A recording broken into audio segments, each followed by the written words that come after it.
That works for me. I'm gonna do this guy. Some lemon lime. Very nice. Okay. Oh, we were supposed to do it together. It's fine. My most anticipated podcast ever. Is it? Yeah, I've always wanted to have you on here, man. Well, thank you for having me finally. Cheers, buddy. Cheers. What do we call this thing? The Cool Arrows? Cool Arrow podcast, yes. Man, it's been a long time. But it's good. I'm glad to be here. What, since we started the podcast? Well, when you guys came up with a name. Yeah. I think it was Austin. It was either Austin or his buddy. Yeah. It was just perfect.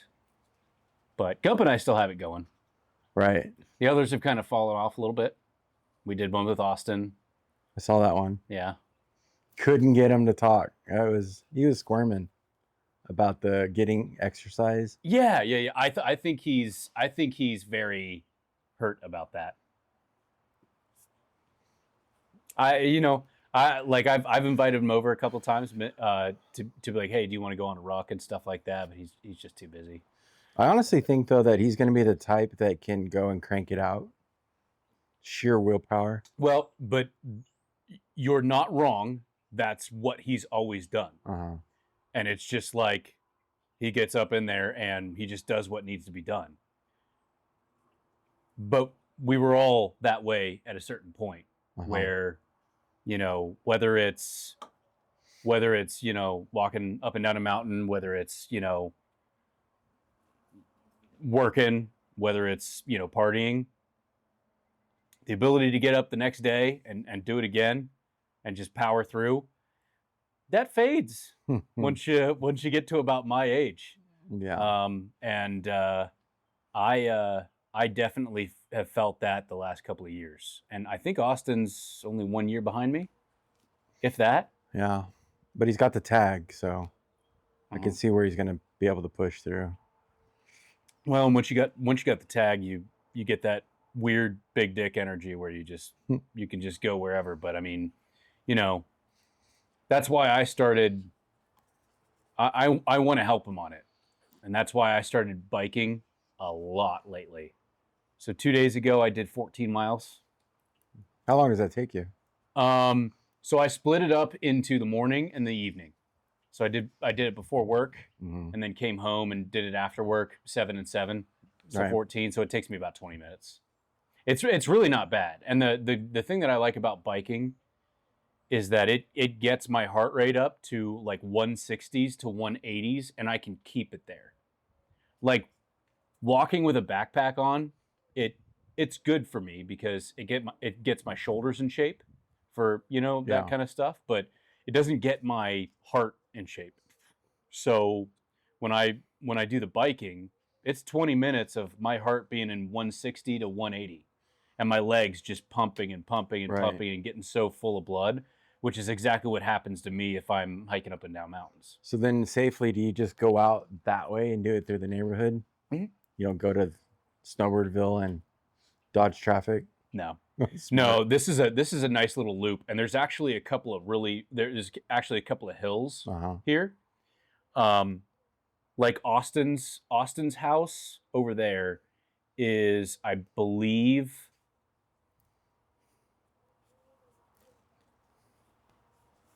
something like, I don't know, 40 feet lower than my house. And it's all of a sudden it goes down. So it's, and the sudden hill is over this way. Right. And so I make a loop, and then there's a more gradual hill up this way, which I usually save towards the end because, for some reason, I find it like a better workout when it's a gradual hill over like, a 6-minute period than just going from flat to up a hill to flat again. Oh yeah. I think it's a better workout for me because you gotta keep pumping and keep pumping and keep pumping and stuff like that. So, but I plan on being in hopefully the best shape of my life by the time his hunt comes around. And then if I get a Kofa tag, like, Yeah. I'm going to start doing a crazy amount of biking. But That's the rifle tag. that's the rifle tag. But you still gotta. Oh yeah. But then you don't even draw that, you still can go hunt in the desert. Mm-hmm. So, kudos to you. I have a plan for if I don't get a Rifle tag this year. And I put in for deer. I did not put in for bison because I don't want that $2,000 hit to my credit card. And then I put in for sheep. Yeah, you kind of have to. Yeah. I think I've still got a couple of days. We've still got a couple of days because javelina is on that list, right? And so is turkey. Yeah. Gould's, right? Well, the last thing I'll say about Austin, though, you better come and get your bow tuned up, dude. I got parts waiting for you. Anyway, enough about that. He hasn't picked up his parts yet? No. Gosh damn it, man. I have. The funny thing about that was I forgot that Phase 4 has switch weight mods and the lift has switch weight X. I'm like, yeah, I got your draw length. I'm all, oh, that's right. And so that, and then I got some part of his black gold that he's not even going to use, but got him a bracket and a bar replaced. And I saw it the other day hanging. I'm like, dude, come get it. So he's been super busy. that's good. Yeah. That's what families do to guys like that. Well, I mean, also like he's working a lot too. Good. So that's really good. I just, I dogged him. I really dogged him on that podcast and afterwards where I was, Yeah. But honestly, like, what are friends for if they can't tell you, like, hey, dude, you need to, make a little bit of a change. But I'm always down for, if he wants to come over or if he wants me to come over and just walk around with 30 pounds in our backpacks, do something. And then of course I've got 40 yards to play with at my house. So how much you got here? Yep. If I go out to the street, if I go out to just the edge of the street, it's 40 yards. Anybody give you dirty looks? No. That's good. No, my neighbors never come out of their houses. Like it's weird in other neighborhoods, like Austin's neighborhood. All of his neighbors like come out of their house and like chill and stuff like that. In this neighborhood, fuck no. Silence. Dude, I just saw the neighbor right across the street from me for the first time the other day, and she's been there for like 7 months.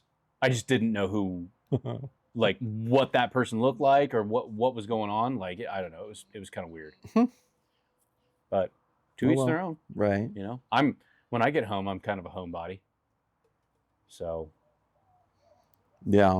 At least you got room to shoot. Yeah. And nice 10-foot. Yeah, I was going to say also. Not that I've ever seen you send one, but you never know. Yeah. Yeah. Speaking of which, I was thinking about the range at work. We kind of have a test area at the work. I was telling someone a story about we don't let people shoot back there unless we really know them. Because I guess before I got hired, someone sent one over the wall that's not that tall. Yeah. And it hit the building behind it. Oh my God. I was like, oh boy. But it was kind of cool because this week, I don't know if you got that Precision Cut app yet for making sight tapes. I heard all about it. Yeah. So one of the kids, the North Gila crew, needed help this week, and Cody Nickerson's out of town. And so I'm like, well, shit, let's learn. He needed to send an arrow or a bunch at 80 yards. And with that Garmin, it needs to pick it up, but you only have 5 to 15 inches to pick up. So I'm like, well, number one, put it on the ground with a block behind it in front of it. So in case he misses, it doesn't blow the Garmin up. but that's too tall for the arrows that he's sending. I'm like, crap, how are we going to get this thing to read? I'm like, well, we're going to have to put that thing on top of the block to now it's this high. Were you putting the Garmin out like at the target? 10 yards in front of the target, and he was shooting from 80. Oh, so you wanted Downrange downrange speed. Yeah. So then he's like, well, these are like 10 grains or 15 grains heavier. So should I add like 7 feet to my old tape? I'm like, yeah. So he kept sending them, but it wouldn't pick up. I'm like, God, this sucks. And at least he's a kid and he's running. And but we used to be able to sit behind the building so that the arrows could tell him. Well, I was like, nah, I'm just gonna sit up against the wall like this. Like, I trust you, dude. And I got a video, and all you could hear is, you can't even hear the bow go off. And all you hear is, I was like, that is so cool. We finally got it to read like 5 times. And I'm like, take the average and run. Yeah. That's all you're getting. Gump's got an app where you Mhm. measure It's the same one. It's the same one? Yeah. Dude, we just did at bow velocity Mm-hmm. and measured the peep height, all of that. And he printed me a sight tape. And it works. And it was fucking dead nuts. Yeah. Out to 110 yards. I was like, this is nuts. Like, what? All that fiddling around with sight tapes and, looking at numbers and like looking at it and then it being like, so and he's got this little printer. Yeah. Oh, he's got one of those? Yeah. No, it's off of Amazon. He said he got it off of Amazon for like $15. And it prints the label maker. Mhm. So it'll stick on in case it gets wet. Correct. Okay. And because it's the same program that Cody's running, yeah, but he just takes it the next step, the last final step, to get that downrange arrow speed. And then you can even plug in the barometric pressure in case you want to tape for like 5,000 feet. It's like, oh, that's cool. Yeah. Takes a lot of the groundwork out of it, which is still, I think, the way it should be done. But because speaking of which, our other friend that has a lift, he's got the same thing. And he's like, hey, give me all the measurements for your bow and I'll make you a tape. It's like, cool. And I played around with it, but that Shayuba is so old, I can't get Scotch tape and that piece of printer paper to fit without it because of the way the tolerances are. I was like, fuck, this is so close. And I had already adjusted the stuff, long story short, with my string. And I'm like, well, Zach, what do we do? And I took the tape, and I have like 400 pencil marks that have been erased from all the years of having this tape, but I have the ones that I've done recently. And I was like, I went over and I lined them up, and out to 50, I was spot on with his tape. I was like, still got it. Matter of fact, though, I think the 50 yards on his tape was starting to hit a little high. So, but it's kind of neat. This is the first time this is going to be on video, but it'll be the last time the Shoaib was on the bow. Mm-hmm. So, I mean, you've had that since I know you. I bought that sight in 2009 for a lot of money. And it's just one year I did run it without it. A 5-pin black gold Ascent. It drove me nuts. Really? Absolutely drove me nuts. That was the year Richard's like, I want you guys shooting the bows that we sell. All right. And at first I was like, oh, cool. That's the year they had the Traverse. Oh, yeah. Which I think is Matthew's one of their better bows from back then. That's what everybody says. They're just sick. There was one of those like home runs that wasn't a flagship. Anyway. It wasn't a flagship? No, it was like, it's still, that year they had the Halon, all 3 of them. Yeah. And then the Traverse was what they, kind of like what a 34 would be nowadays, or a 36. Was the Traverse kind of like their idea of putting like a bow where you could hunt with it and do competition with it? Yes, but it wasn't quite the full-blown version. Well, if I think about it right, the X Comp was that way, which I did own at one time. the first bow that I bought on Matthew's employee program was the Halon X Comp. So it was almost a target bow, but it was almost a hunting bow. Yeah. And that was a fun story because I was like, yeah, I'm going to make this my target bow. Well, it had 75% let off. Oh gosh, yeah. Because that's what all the target shooters shoot. And I bought the 30-inch bee stinger. That back bar was my back bar. Had a lizard tongue. That Shayuba. I'm like, I'm set. I'm golden. Shooting with a hinge on that lizard tongue. Not used to high let off. Or low let off, actually. And every time I went like that to adjust, it would go into shoot mode. And I launched, I think, at least 3 platinum pierces into the mountains. Just fuck. And so. What poundage were you shooting at? 60, I think. Yeah. But just wasn't used to it. I got so comfortable shooting 85. Low let off makes sense if you're shooting like 50 pounds Right. competition. If you get like 60 and 70 and 80, like I don't think it makes that much sense. No, it just wants to rip you right out of it. Yeah. So I sold that bow. And then I think I picked up the Verdicts next. Complete opposite.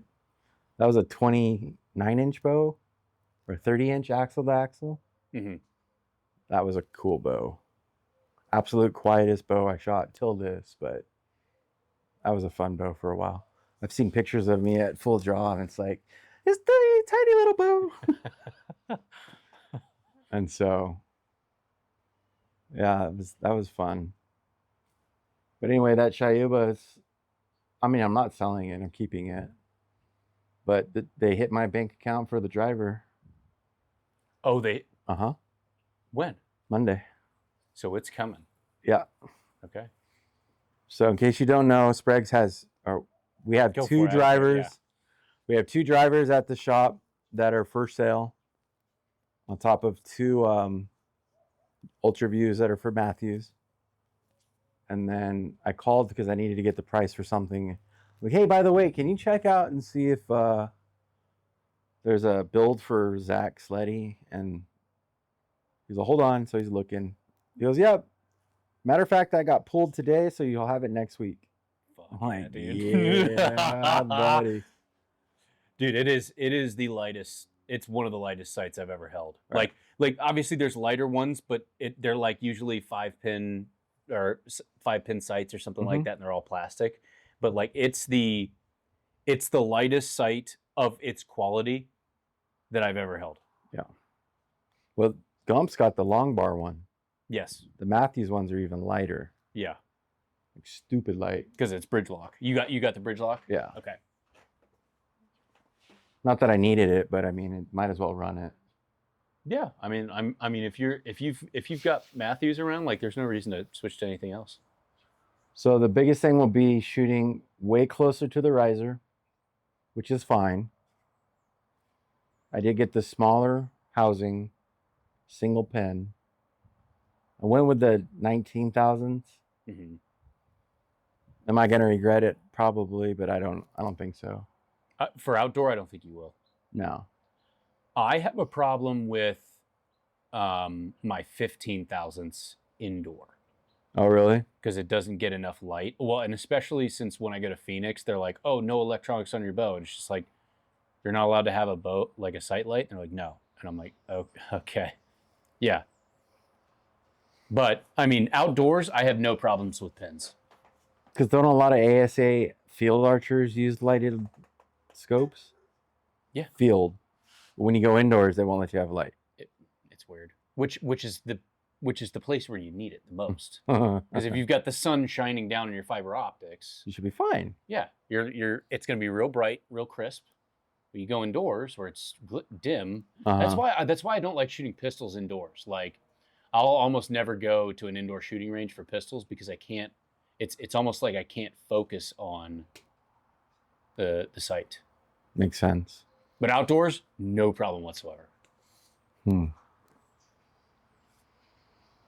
So yeah, that's going to be not a big adjustment, but I should be able to get plenty of distance with it being that much closer and then dialed. I just hope to God that the way my peeps sit so high, I don't have to adjust to the next set of holes up, Mm-hmm. which shouldn't be hard, but I kind of want one of those pure from the factory because it's supposed to have the everything already kind of pre-set. Yeah. Because my luck, as soon as I start messing with things, it never goes back to the way it was. Yeah. So, and then only shooting 55 pounds. I'm running the Quantum 400s at 290. Feet per second? Uh-huh. That's good. Yeah. What's your arrow weight?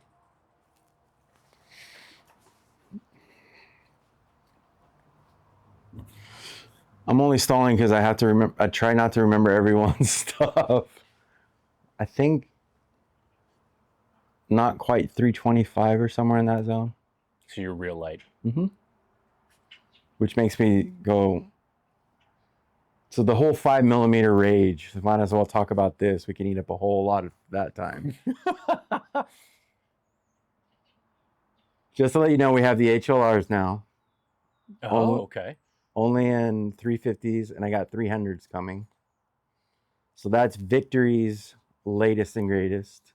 And that are there's 5mm or 4? Yeah. Okay. So I'm going to use these terminologies a lot. Don't get confused, but because Easton, yes, they are American made, but they run everything in millimeter.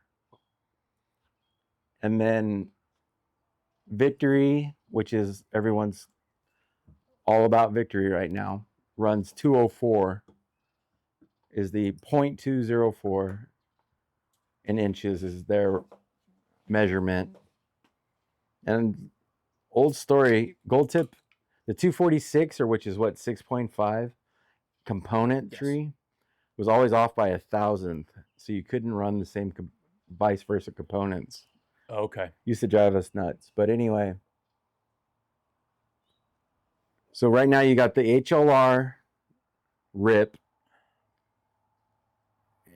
which is the bridge between the RIPs, TKO, and the regular RIP. And then you have the RIP HV, which is super fast, super light. Now they just got the HLR, which is hunting long range. Easton finally got to the speed game with the 5.0 long range. They're getting so popular. Oh yeah. But here's the kicker: is that Gold Tip's been doing this since the airstrike, which is already 5 years old. Yeah. 204 diameter. Insert outsert componentry, which some people will argue titanium this, stainless steel that. I get it, but that's extra money in the bank that you got to put into it. So then the Quantum came out, which is just doesn't have the slick finish. So that's what I'm running is the Quantum. So it's the same exact shaft. The Victory selling point is, our carbon weave does this. So you got another set of metrics that they come out with, the stronger, lighter, all this other shit. So I was at Bow Disciples 2 weekends ago, Mm-hmm. and they had a metal target out. And they had a trash can where all the arrows that hit the metal were going, because everybody picked them up, and like it was very, very different the way that the other arrows broke versus the Victory arrows. The Victory arrows were the everything else like stovepiped and splintered out and stuff like that. The Victory, the weave was still intact. Okay. It just looked like you ripped the top off, and it was almost like you ripped a basket open. Okay. And everything was like tighter. Like with the other arrows that were like splintering like all the way down the shaft. Usually because the insert's stuffing them down in there. Yeah. Goes. Yeah. I would not pick one of those up, cut it down, and do one for like a kid. Those Victories, I would have no problem cutting an inch Mm-hmm. off of that And using it again. and using it again. Like that's how Strong the composite. strong they looked even after they'd hit all that metal. Yeah. I used to purposely run like an inch longer in case you mess up your back end, just rip all your veins off, cut an inch off, and you got plenty of room left to keep shooting it, turn it into a sacrificial arrow. Mm-hmm. It really boggles your mind how much. So I used to be of the type where, that shit don't matter. But I just remember way back in the day, we used to shoot Easton light speeds, which they discontinued, but they still carry something similar to it. And they were all chasing that lightweight.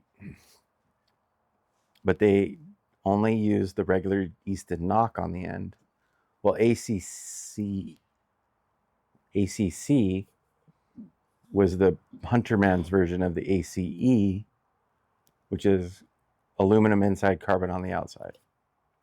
Oh, so it's opposite of Full Metal Jacket. Correct. So Easton's been at this for a long time. So they still have the X10, which was hot for a minute 2 years ago, if you don't remember that. On $400 a dozen, dude. Yeah. What are you running? I'm running these. Yeah, okay. So, but ACEs also went off a really cool sizing metric. So it was like 3-60 and 3-49. Because this is like when they were still trying to get a universal spine chart that we're all used to now. But ACEs in the 360s had unibushings, which were the step down, so you can still put those in. My buddy and I would buy the light speeds, and every time we'd miss on the 3D course, our nocks would crack the ass end of the carbon.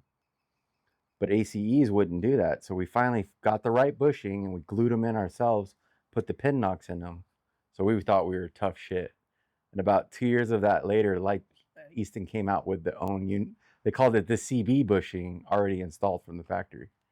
Like, yeah, that's what we've been waiting for. But man, we used to shoot 70-pound bows. I was shooting 70-pound bow with a 400 spined arrow. And yeah, just to try and get speed. And so then you get into this whole what's safer and what's this. And I get it now because the cams have become more efficient. So you want that next spine up. It's always safer to shoot a stiffer spine, but it's human nature, especially American red-blooded men. Let's push the envelope. Yeah. So being in my line of work, it gets, I scratch my head a lot because everybody wants feet per second. You know, the Elite, the Hoyt, the Matthews, the Bowtech, all the advertised speeds are based on that. And we've had this conversation before. Yeah. On 70 pounds, 30-inch draw length, shooting a 350 grains arrow to produce those speeds. Well, your average hunter is going to be shooting a 430 grain arrow. Mm-hmm. Going up, you'll never get that kind of speed. It's kind of like I tell people, it's like your speedometer says it'll do 180, but you can stomp on it all you want, and it'll stop at 140. You know, so that's a hard. Not only that, it's a hard arrow weight to achieve. Extremely. So it's almost like it's tough because everybody knows. It's almost like everybody knows what conceptually what that test is. Mm-hmm. So it's extraordinarily hard to go, oh no, let's create a new test where it's a 420 grain arrow and do that as the baseline. That's another side subject, which we can get to in a minute. Because I have another friend in town, Trevor. I was like, hey, dude, have you produced the 350 arrow? And he's like, yeah, give me a second. And he gets on something, and it's a Victory HV with Easton component and the smallest IP knock you can find and the lightest veins that you can get. Cut really fucking short. Yeah, scary short, as short as you can get. That's what scares me. Cutting it that fucking short. And so a lot of the eastern whitetail hunters, they want that FOC. So what was known as front of center. And so they started adding weight to the front end, which is a great theory because in reality, it does help pull the arrow through the air. Yeah. But if you add more to the front, it creates a weaker spine. So to be safe, you just go up to the next spine. But now you're combating grains per inch. Uh-huh. So you're not getting the speed again. But if you start watching and going through a lot of the stuff that you and I watch on YouTube, I think that trend is quickly going away. It's going back to spine is spine. Yeah. And a lot of these elk guys are getting down into that 400 zone on their arrow build and is letting them rip. Well, and to be fair, that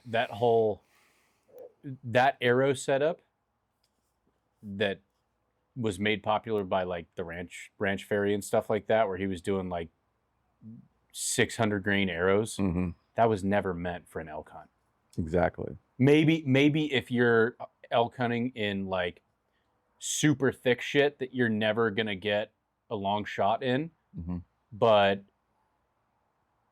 that was made for 30 yards and under, and it's meant to produce on whitetails, which for whatever reason are so unbelievably tough compared to some other species of deer. Right. But that was never meant. I don't think that was ever meant for elk hunting. Yeah. So I think the reality is, if you've got an elk tag, if you want speed, and then other people say that the speed opens up your grouping. Yeah, it did for me. And so, I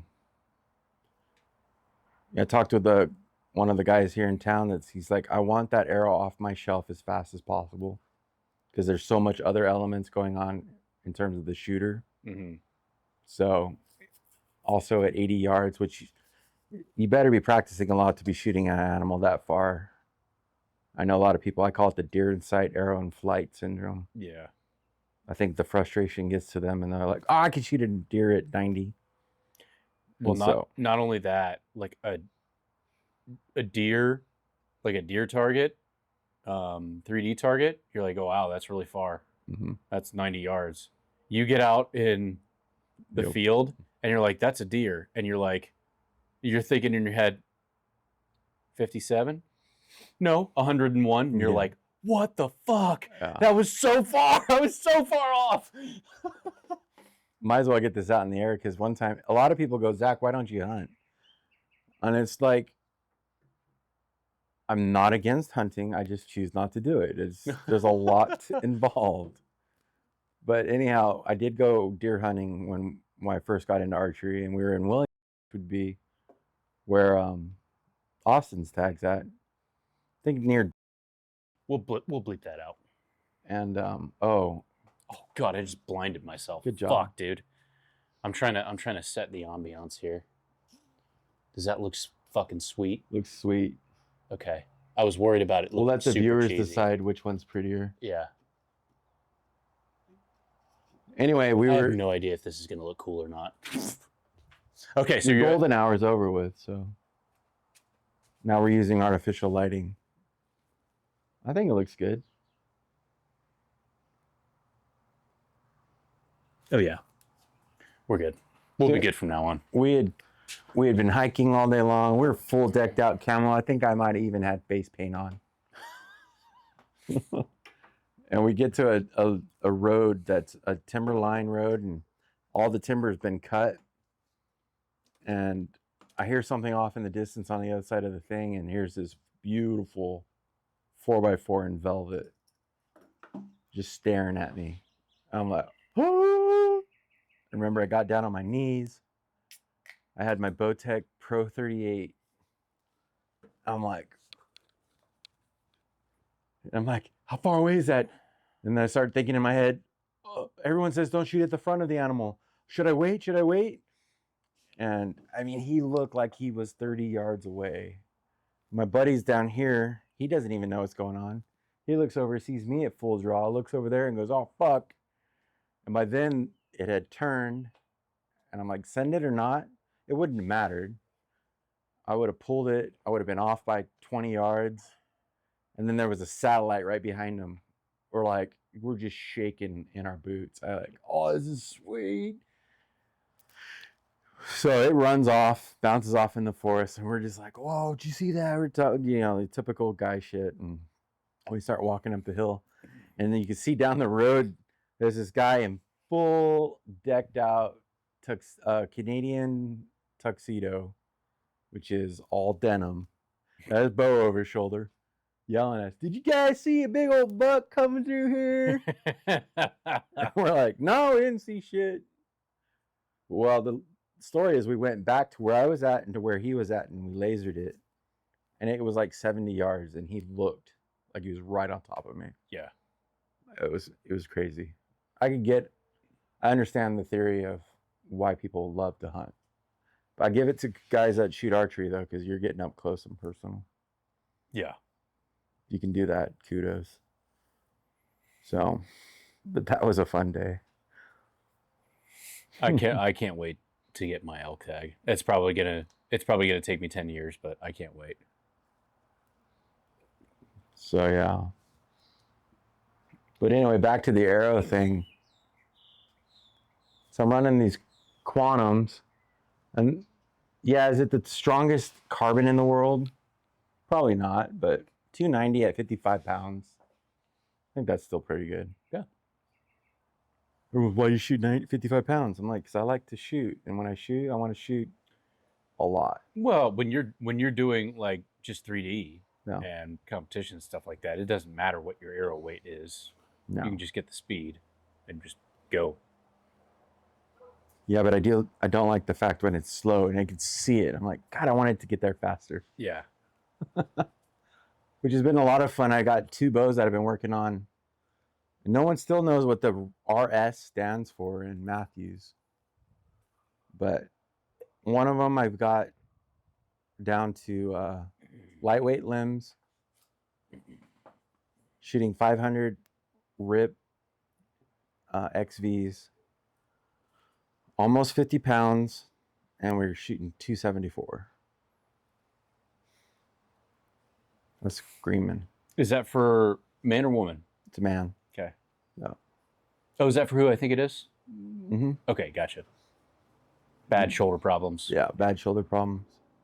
Which is really good that they've come up with that system. It's a short bow, though. I mean, you and I would not enjoy shooting it. 27 3/4. That'd be a great bow for like a kid or for a female. Yeah, but the thing is, they make them full blown all the way up to 80 pounds. Oh, do they? It stops at 29 inches. So. How low does the Lift X go? So you only get 10 pounds out of your bow, but the module. So with a 55-pound mod, I can get it to 45. But 55 is the lowest. The lowest. Okay, gotcha. Yeah. How low does the RS go? Same thing? No, on the lightweight limbs, the 55-pound module translates to 40 pounds as the maximum. So then you still have 2 turns after that. Okay. So in theory, you can get it down in almost to 30. So it's pretty neat. I have another guy's too that's got shoulder problems. And 263 feet out of like 44 pounds. I hope he's happy with it. Oh, yeah. You know, it's like my buddy's wife just picked up that Hoyt RX XR Alpha Max 2 short one. The AX2? Yeah, that one. Yeah. I think she shoots like 600 spined arrows. But I don't think they've ever chronoed it. So. Are they the ones that have been out to the range lately? Yeah. I'll bring my Garmin. There you go. Next time they come out, I'll just tell me and I'll bring my Garmin. And we'll chrono it. Chronograph. It's like we used to have, I call them the drag races. The old shoot through one. Mm-hmm. We bust it out every now and then. Let's go to the races. I think that's fun. Take a guess at what your bow's shooting. Yep. Some people's ego gets deflated so fast. It's all good fun though. Totally good fun. And so, But I told, and we've had this discussion before, but I told you that I'd never buy a speedbow ever again. oh yeah, I could not fucking tune it. the Hoyt from hell. Yeah. I could not tune it. It was a nightmare, man. Oh No yeah, matter what I that thing did. got through the ringer. I I took even it. attempted to take it apart. Yeah. Bushings were like all spastic, and it was ripping so bad. I took it to through its lifetime. I took it to 6 different archery shops. Whoa. And when you take it to 6 different archery shops, yeah, a couple of them might not know what the fuck they're doing. You're bound to find one of those people that knows what the hell they're doing. Mm-hmm. And if that can't help it.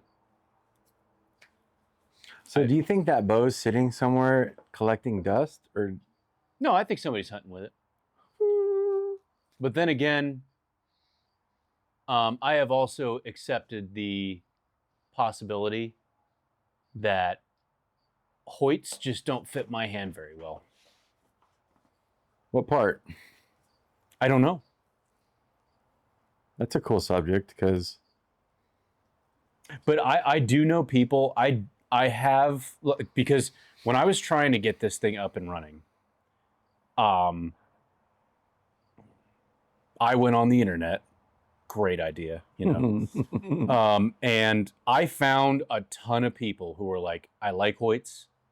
I think they're really good. Their R&D is second to none.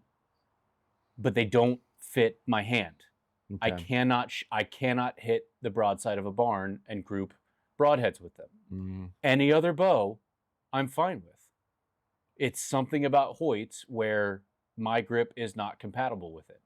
And then I've also heard the opposite. I've heard, oh, I can't shoot Elite worth of shit. I can't shoot Matthews worth of shit. But I put a Hoyt in my hand, everything gets better.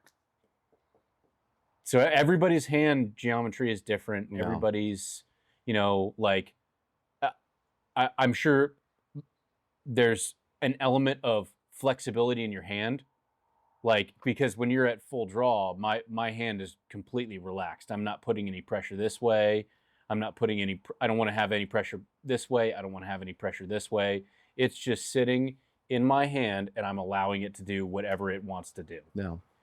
And I'm sure that my hand does not go back as far as some other people's. And maybe some other people's hands are stiffer than mine. Yeah.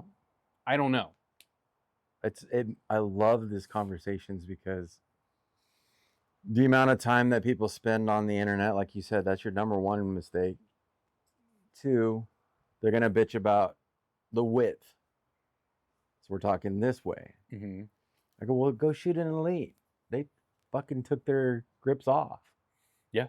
You know, Eric and I have the Victory 39. I love that bow. And it doesn't have a grip. It shoots right off the shelf. Yeah. Or the riser. Guys, let's go and spend big money on this Chris B wood grips. Mm-hmm. They're not even wood, they're plastic. Yeah, the 3D printed. 3D printed, and but I did finally mess around and put the taper on this one. Yeah. And I will admit that I like it better Than the regular one. And it's just because of whatever few more degrees it gives me. Because again, the way I hold it. Once I threw it on, I went, oh, I can get used to that. Yeah. So, but again, there's so many people that grip this way. I've been shooting for 20 years and I still constantly learn how to shoot, you know. And then someone will come along and you shouldn't be touching those feet. I'm like, Yeah. fuck off. But well, and I even literally looked at I went on Google Images and literally looked up pictures of Paige Pierce, Bodie Turner, Chris B, Levi Morgan, Jesse Broadwater, all of those people, and I'm like, I want to see, because you can, like, there's always that shot where it's like from, like, the camera's like where you are and they're like this, and all of their fingers are in different spots. No. There's not a single one that looks the same. It may look the same to somebody who doesn't know what they're looking for in an archery grip, Mm-hmm. but some of them, their thumb is like this. Some of them their finger is straight down the grip like this. Some of them their thumb is more out like this. Some of them their thumb is curved around, and it's just like everybody's different. Yeah. Have I ever showed you, since I don't bring my box out anymore, have I ever showed you that little wedge thing that I have? I think so. You stick it around your fingers and it prevents you from gripping. It like drills, it comes to a triangle at point. Oh, it's fun to shoot. I don't think I have shown it to you. No. Yeah, toolboxes always have big histories in them. Yeah, that was a fun thing to try. I went so far as to put Vaseline on here one year when I was real young, just to see what happens to prevent torquing. And that bow was like all over the goddamn place. Really? Yeah, but it taught me how to let go of a lot of that muscle pressure that's in here, which causes torque. And so, but as far as like Matthews, throughout the last 6 years, the Lift has been the best pointing bow I have shot. And so I'm happy with it. Very happy with it. No. Yeah, they're so good now. Like you can't go wrong with them. Tell you what though, so talking about all the bows and what they have for tunability in terms of your paper tears, I used to be one that and so the last month or so, I finally broke down and shot some arrows through the demo bow and purposely took the limb shift totally out of whack and walked it all the way back through to get a bullet hole. That was impressive. It was just so easy. So easy. And then that RS, we shot 5 arrows, and he's been shooting a long time, but he's got that torn everything else, and it took us 5 shots to blow a perfect bullet hole. And that part is extremely impressive because we used to mess with the rest. Yep. That's out now. You leave the rest alone, which is great. So the less you could take out of that tinkering element, it really does make a difference. Yeah. Unless someone's just drastically torquing the shit out of the bow. I'm like, you got to learn how to can we shoot through paper? I'm like, let me watch you shoot first. Yeah. And then we'll keep his name unknown, but his name is, I call him the Pack Mule. That's PAAC. Him and I have been through his lift now too many times to count, but I love it because it teaches me more and more every time. And today we spent, number one, I don't know how it happened, but long story short,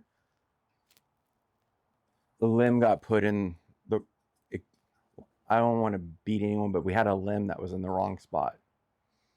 Which, Okay. 8 limbs, mind you. Right. And anyway, we figured that part out. I didn't have to mail it back. And then I took the bow all the way down twice in front of him. And he was like, dude, if I ever had to tear that bow apart like that, I'd be freaked out. I'm like, oh, this is nothing, dude. I'm like, I've got limbs laying everywhere. I'm like, we're this far. Might as well take the limb bolt out, the pocket, right? I'm like, man, I could be a technician at Matthews. And then when I called them, they're like, yeah, you did good. So we'll just fix it all out. And then to top it all off, he has top hats, which if you ever watch MFJJ, he went through the whole spiel about your top hats and everything like that. And he had mix matched top and bottoms. Okay. And we cured that today. Man, the look on his face was like, I was like, yes, thank you, God. Do I know this person? Yeah. Okay. You know him very well. And I mean, we went from tearing to the right this hard. And luckily, whatever top hat, because I've purposely avoided buying top hat kits this whole reason. Because usually you can get away with like swapping, Mm-hmm. but he was so close to the inside of his limbs. They were the thinnest shims you could possibly get. On top of this limb was bent so weird it looked scary as shit at full draw. So did they mess around with the top hats because Well, the limb was in the wrong spot? no, all the top hats got switched over because he did need to get new limbs for something else. Oh, so it's who I Yeah, who I you know who it okay. is. That's why I said pack Of course. mule. Yeah. He who lives at the pack. I love the guy.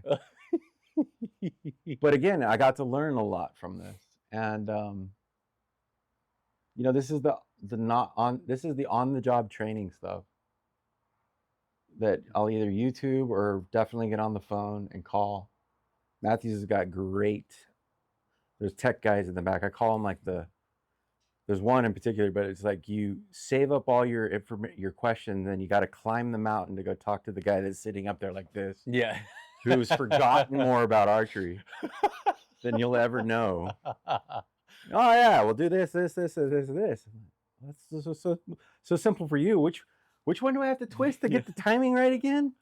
Because you don't do it all the time, but and then I'll forget about it. It's getting old, but the more I mess with them, the better I get at it.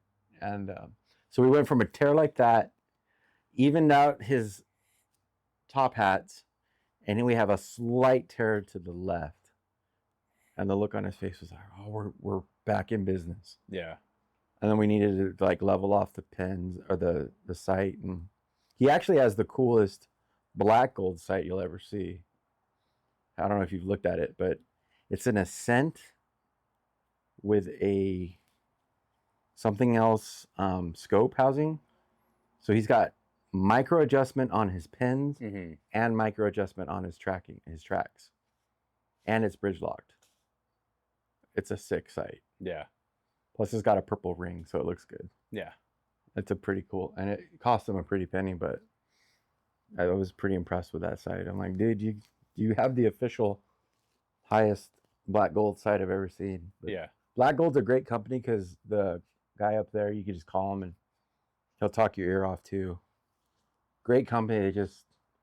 You'll hear it on the internet. They kind of sometimes need to keep up on it because these guys will start running circles around them in terms of adjustability. Yeah. But they're solid. And what the thing with his, I've always disliked, because if you crank too hard on any of your windage or elevation on the Black Gold, you bend it. You can call them and you get another part. It's simple. But also when you go to loosen it up, if you're sitting there tap, tap, tap, and then all of a sudden you loosen it too much, it goes, Oh, really? fuck.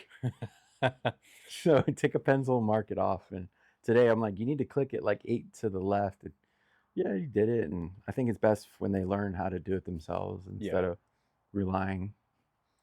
I mean, there's a certain extent to where a customer needs to learn how to do a little bit of stuff on their own, but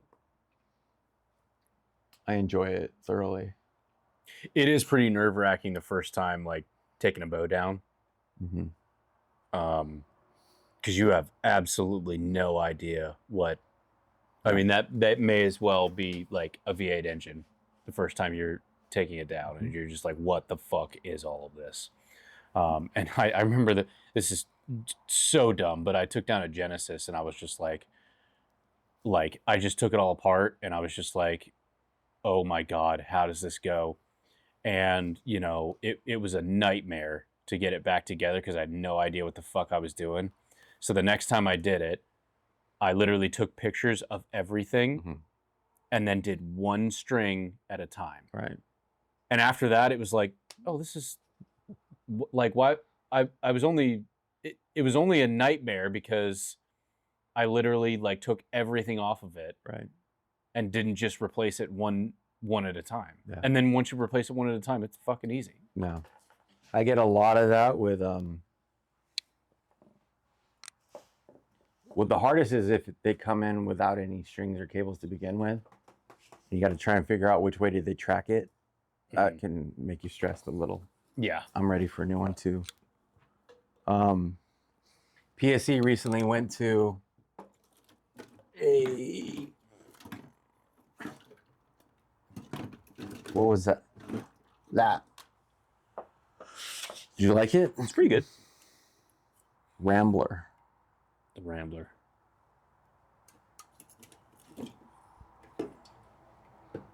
Dude, I'm not gonna lie. This is fucking delicious. Root beer water? Yeah. I believe you. You want to see an old trick? Uh-huh. I learned that from you, buddy. Ventilation.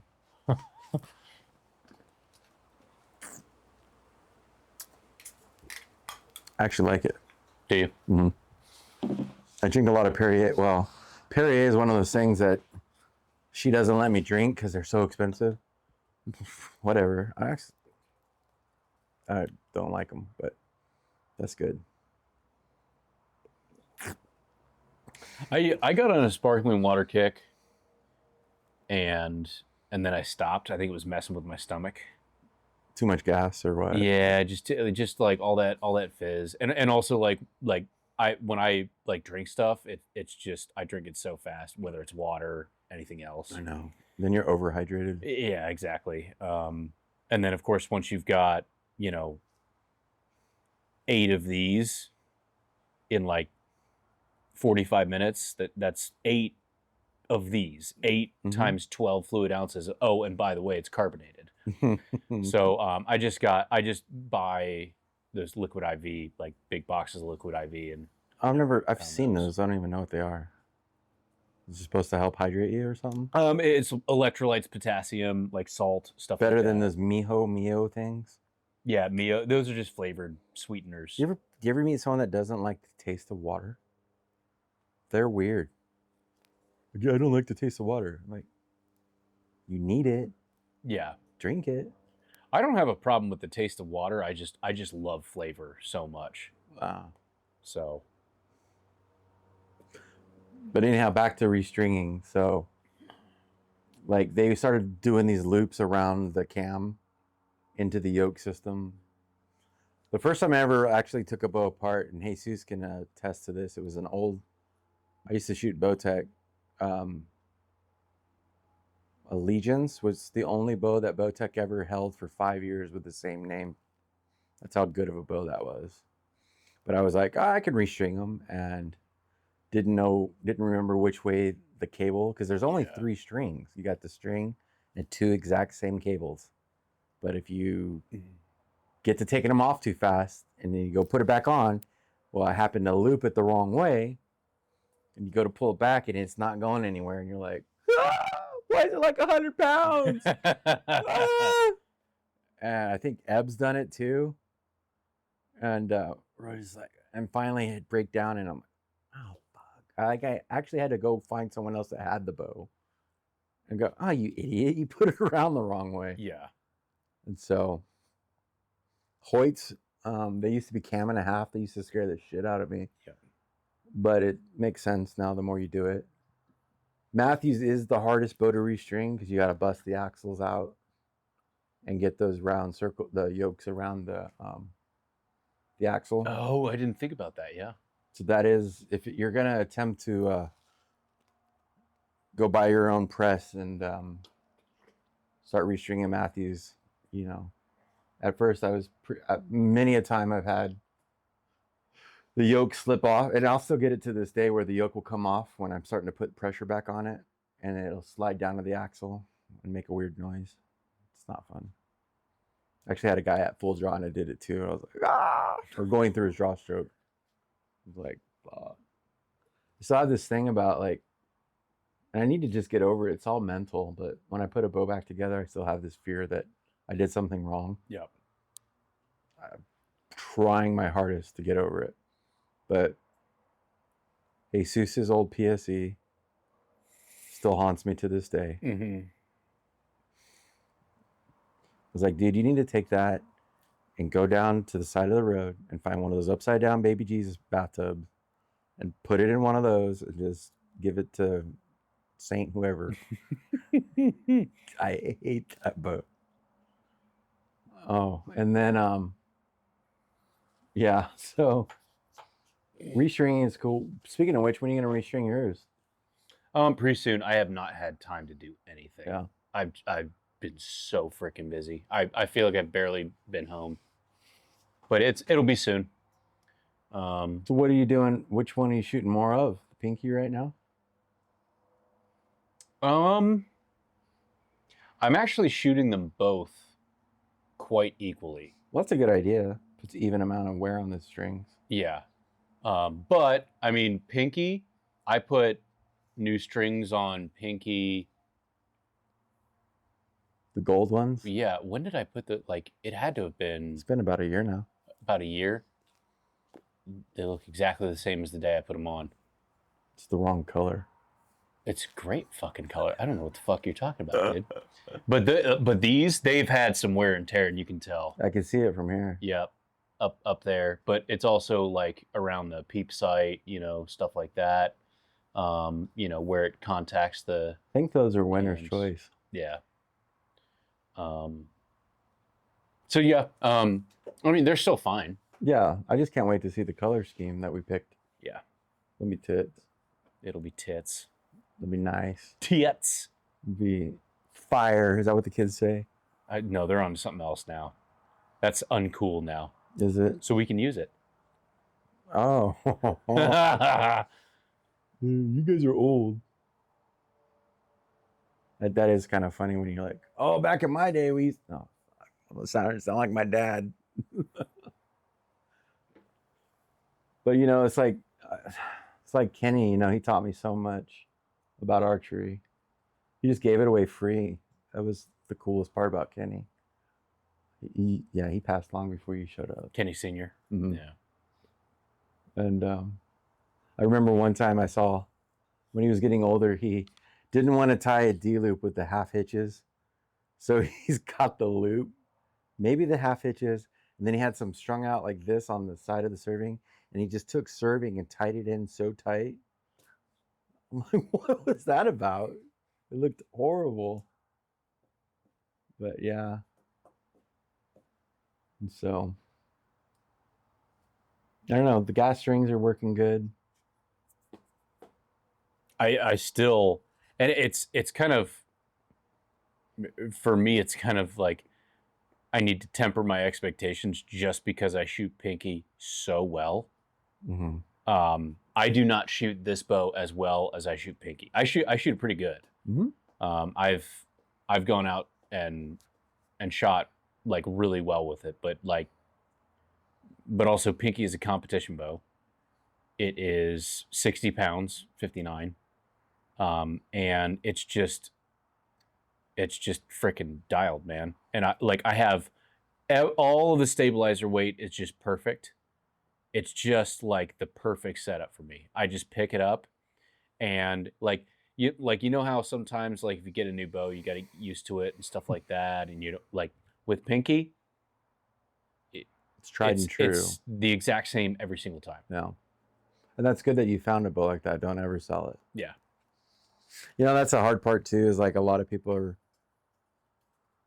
when do I make the switch to a new bow? I'm like, when you absolutely have to, and don't get rid of the other one if you can.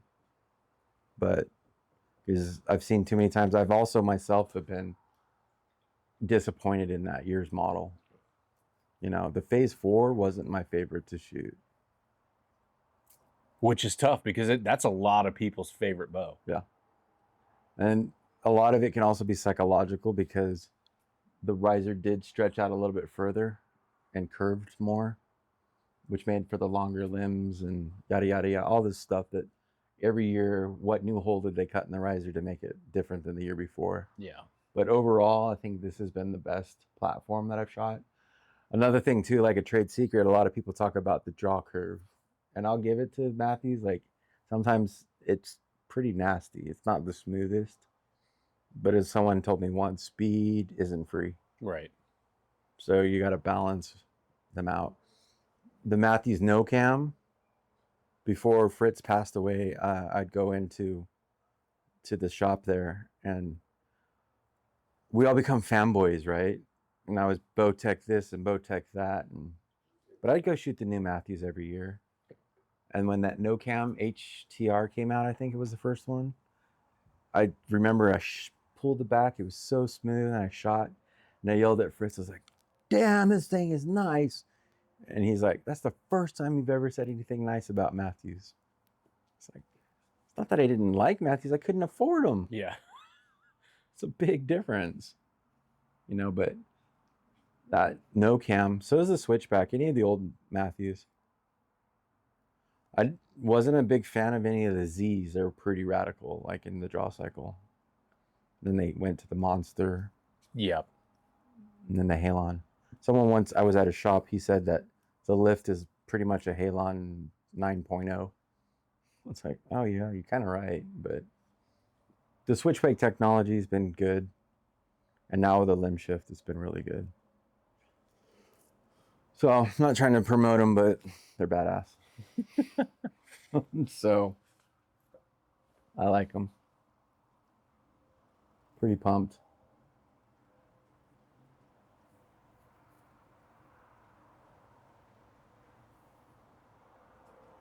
But yeah.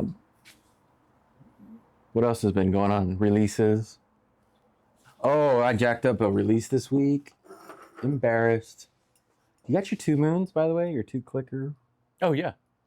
You want me to go get it real quick? Yeah. I bought a new release. Would you like a bathroom release? Bathroom break? Yeah, bathroom. Where do break. I go? Yeah, just in the yard. Okay, so before we look at these, Okay.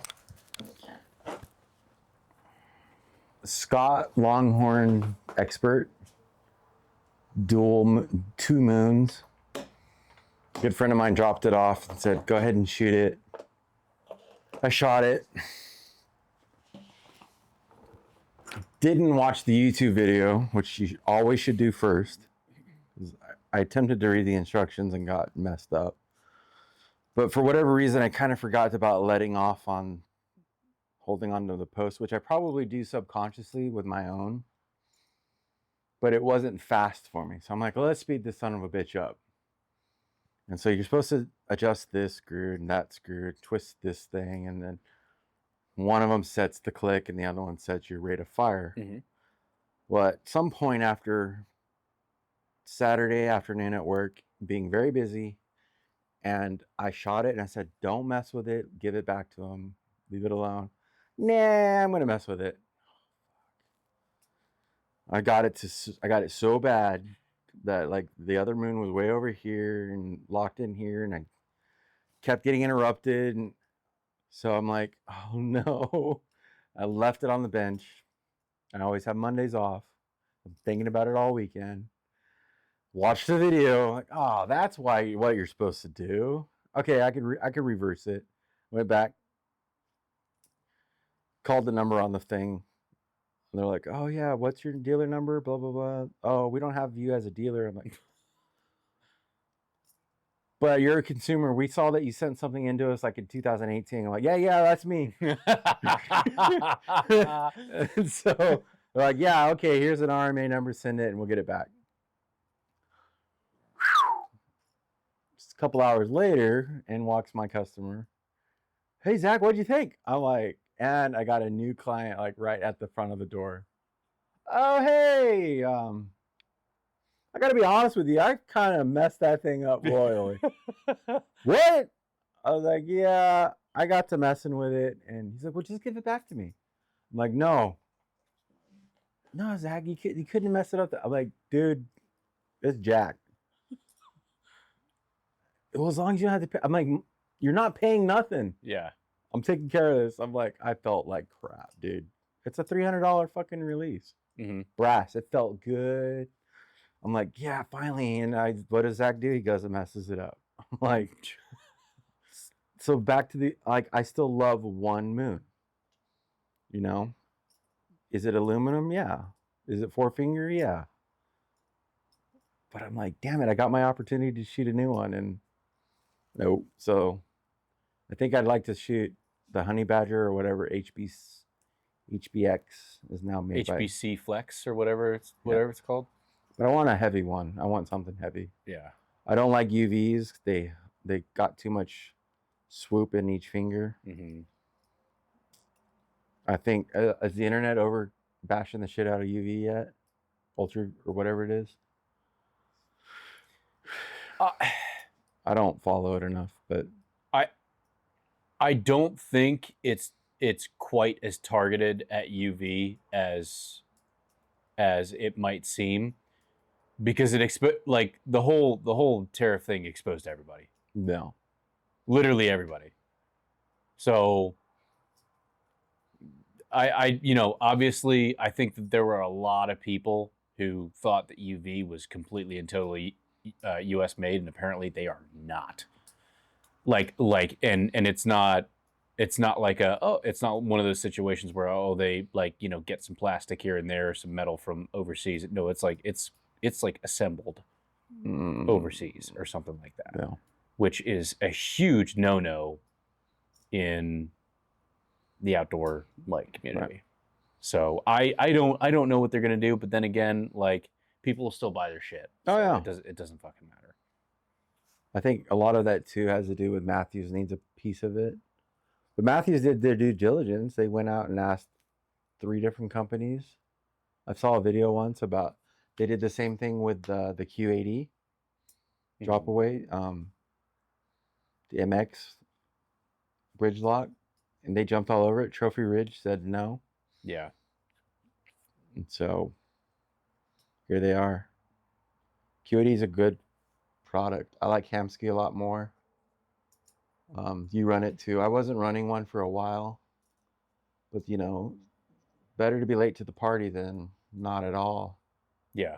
Limb driven I like because I don't have to mess with the cables when it comes to timing. Yeah. But then what if you're in the forest and something gets hooked on it? Oh my God. The things I hear. Well, I have the knot on mine, the cinch knot. But you're also running a Trinity, right? It's the hybrid. Hybrid. Well, their instructions on the Epsilon say to run it your knot about 2 inches from the lift. Does it matter? No. And do you have a spring on yours? No. Anyway, the theory's great because it's almost like a lizard tongue. Mm-hmm. It's supposed to stay up longer than the free drop away. But it's just, I've also seen Q80s retard the timing on cables. Yeah. If they're done wrong. I've also lost count of how many times I've pulled the cord not long enough and somebody goes to shoot the bow for the first time and those vanes hit. It makes a definite loud noise and it scares the shit out of me. Yeah. So. Yeah, I've got the knot on my the cinch knot on my in the middle where you can literally it holds it, and you can just shoot it all day, all week, and then if you want to check your thing, you just zip, and the forks come up, and then once you're done, cinch it back down, and you're good to go. Yeah. Hamsky makes good stuff. There was a lady last year that brought in her bow. No, she was out at the range.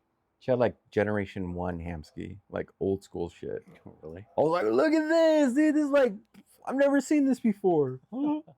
My God's sick. It's like seeing an old CBE sight. Yeah.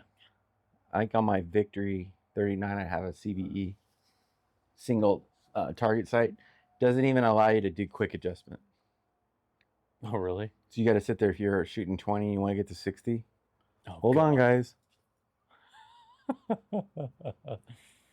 shot that at that indoor shoot. That black Victory. I think I did, yeah. But yeah. My Elite. Cannons, man, they so much vibration. I remember when the VFT came out by Bowtech, vertical force technology. And I had a Pro 38, which was a solo cam that I bought off of some internet website because it was the lowest priced full-blown Bowtech you could buy at the time. I shot that bow was great. Something about your first legit bow. Mm-hmm. But the VFTs came out, and Beyond Parallel was their selling point. Binary cam system, the quietest bow you'll ever shoot, 0 hand shock, all this stuff. And you go pick one up 10 years later, it's like, fuck, that thing's loud. God. I really think there's a marketing psychological thing to whose brand of bow is the less hand shock, whose is the quietest. You've seen those videos that got the mics hooked up, and did you feel the vibration in that? And yeah, all these bows that are 2025 and 2030, 35, you pick one of those up, you're like, what the fuck were we shooting back then? Yeah. It's hilarious.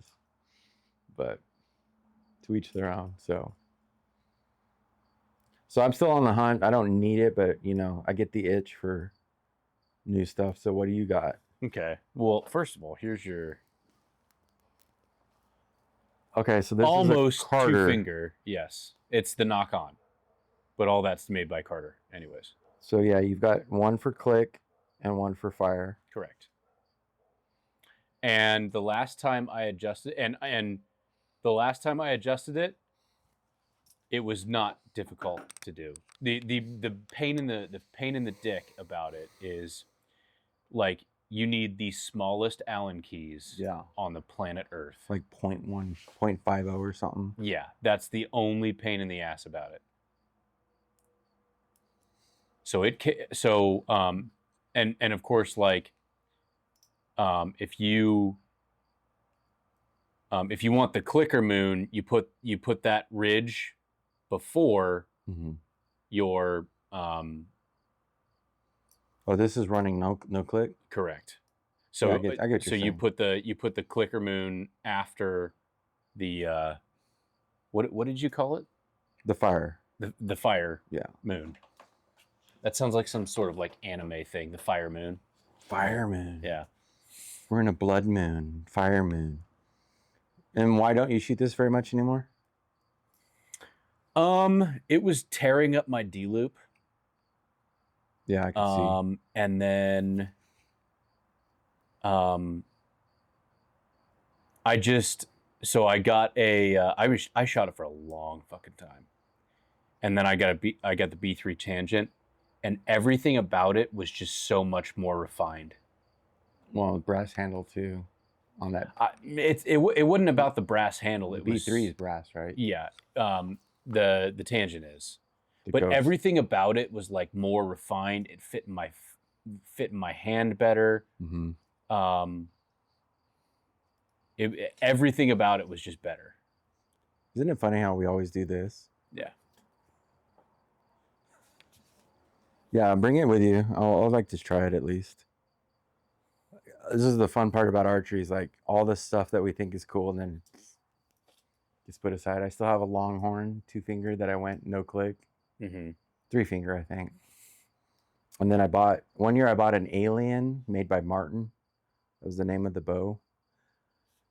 At a tournament shoot for $600, had a case, had this beautiful black bow, but they had powder coated the cams green. That's great. And I had a Carter Solution 2.0 or something like that. Like, well, I buy the bow. I can afford the bow. I'll shoot the piss out of the bow, but I got a handheld release out of it. Like, what was the thinking back then?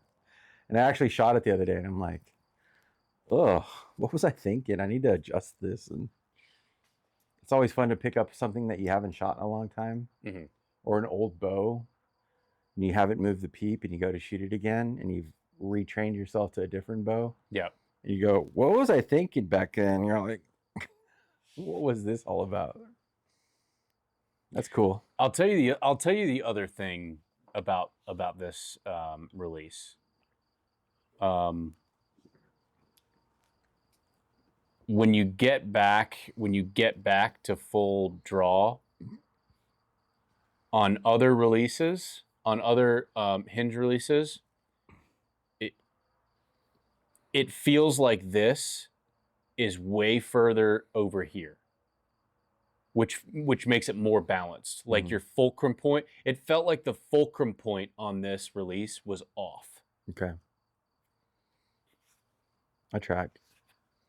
Because Carter's got some of their other stuff too. It's like got a weird section that comes off over here. And then something just says, I don't like that whole thing, but there's nothing against it. It's just cosmetically. But yeah, I'd like to shoot it, at least try it. I liked it a lot. That's the problem with living in Yuma is like all the cool shit that we see on the internet, you just can't go down to the store and try it. Yeah. But I've been to a lot of other shops that are the same way. Like I was at Ross last week. Like, where are your handheld releases? And it was just a small section on the wall, and it was a couple thumbs and maybe one hinge, you know. So we used to call the Lancaster Archery catalog the Bible. Yeah.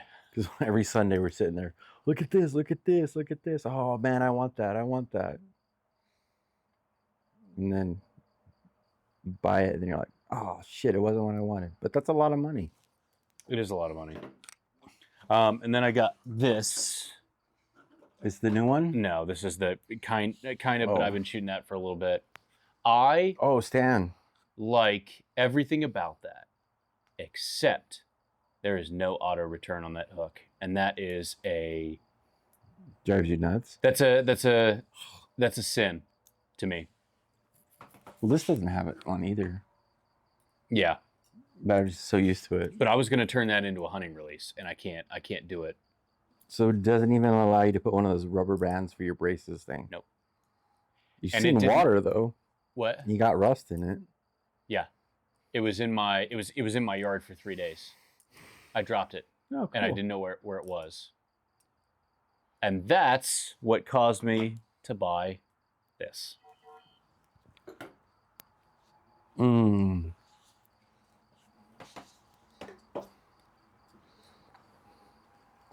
This is an onyx hinge. Correct, because I'm all about the hinges.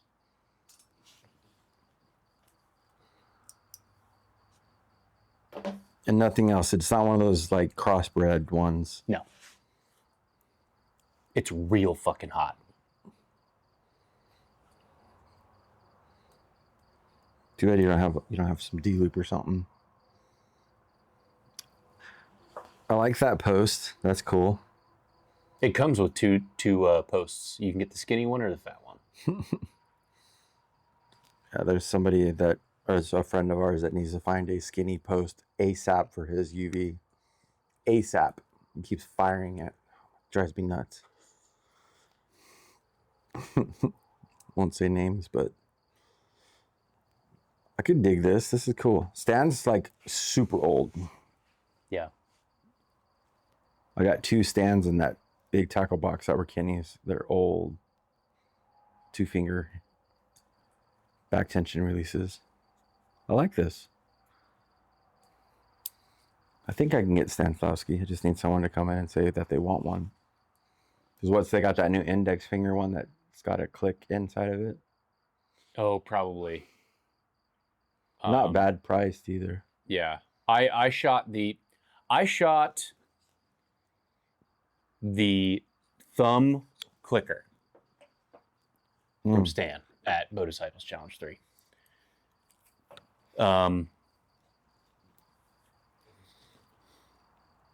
Wasn't Josh one not? Who's the guy that's got shot IQ? It was Joel Turner. Isn't he the one that came up with that theory for that release? Yeah. Let me get another drink.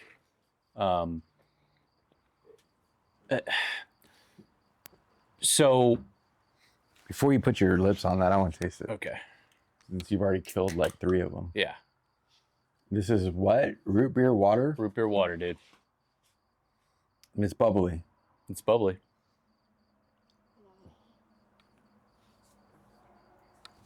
Whoa. That's a mind fuck right there.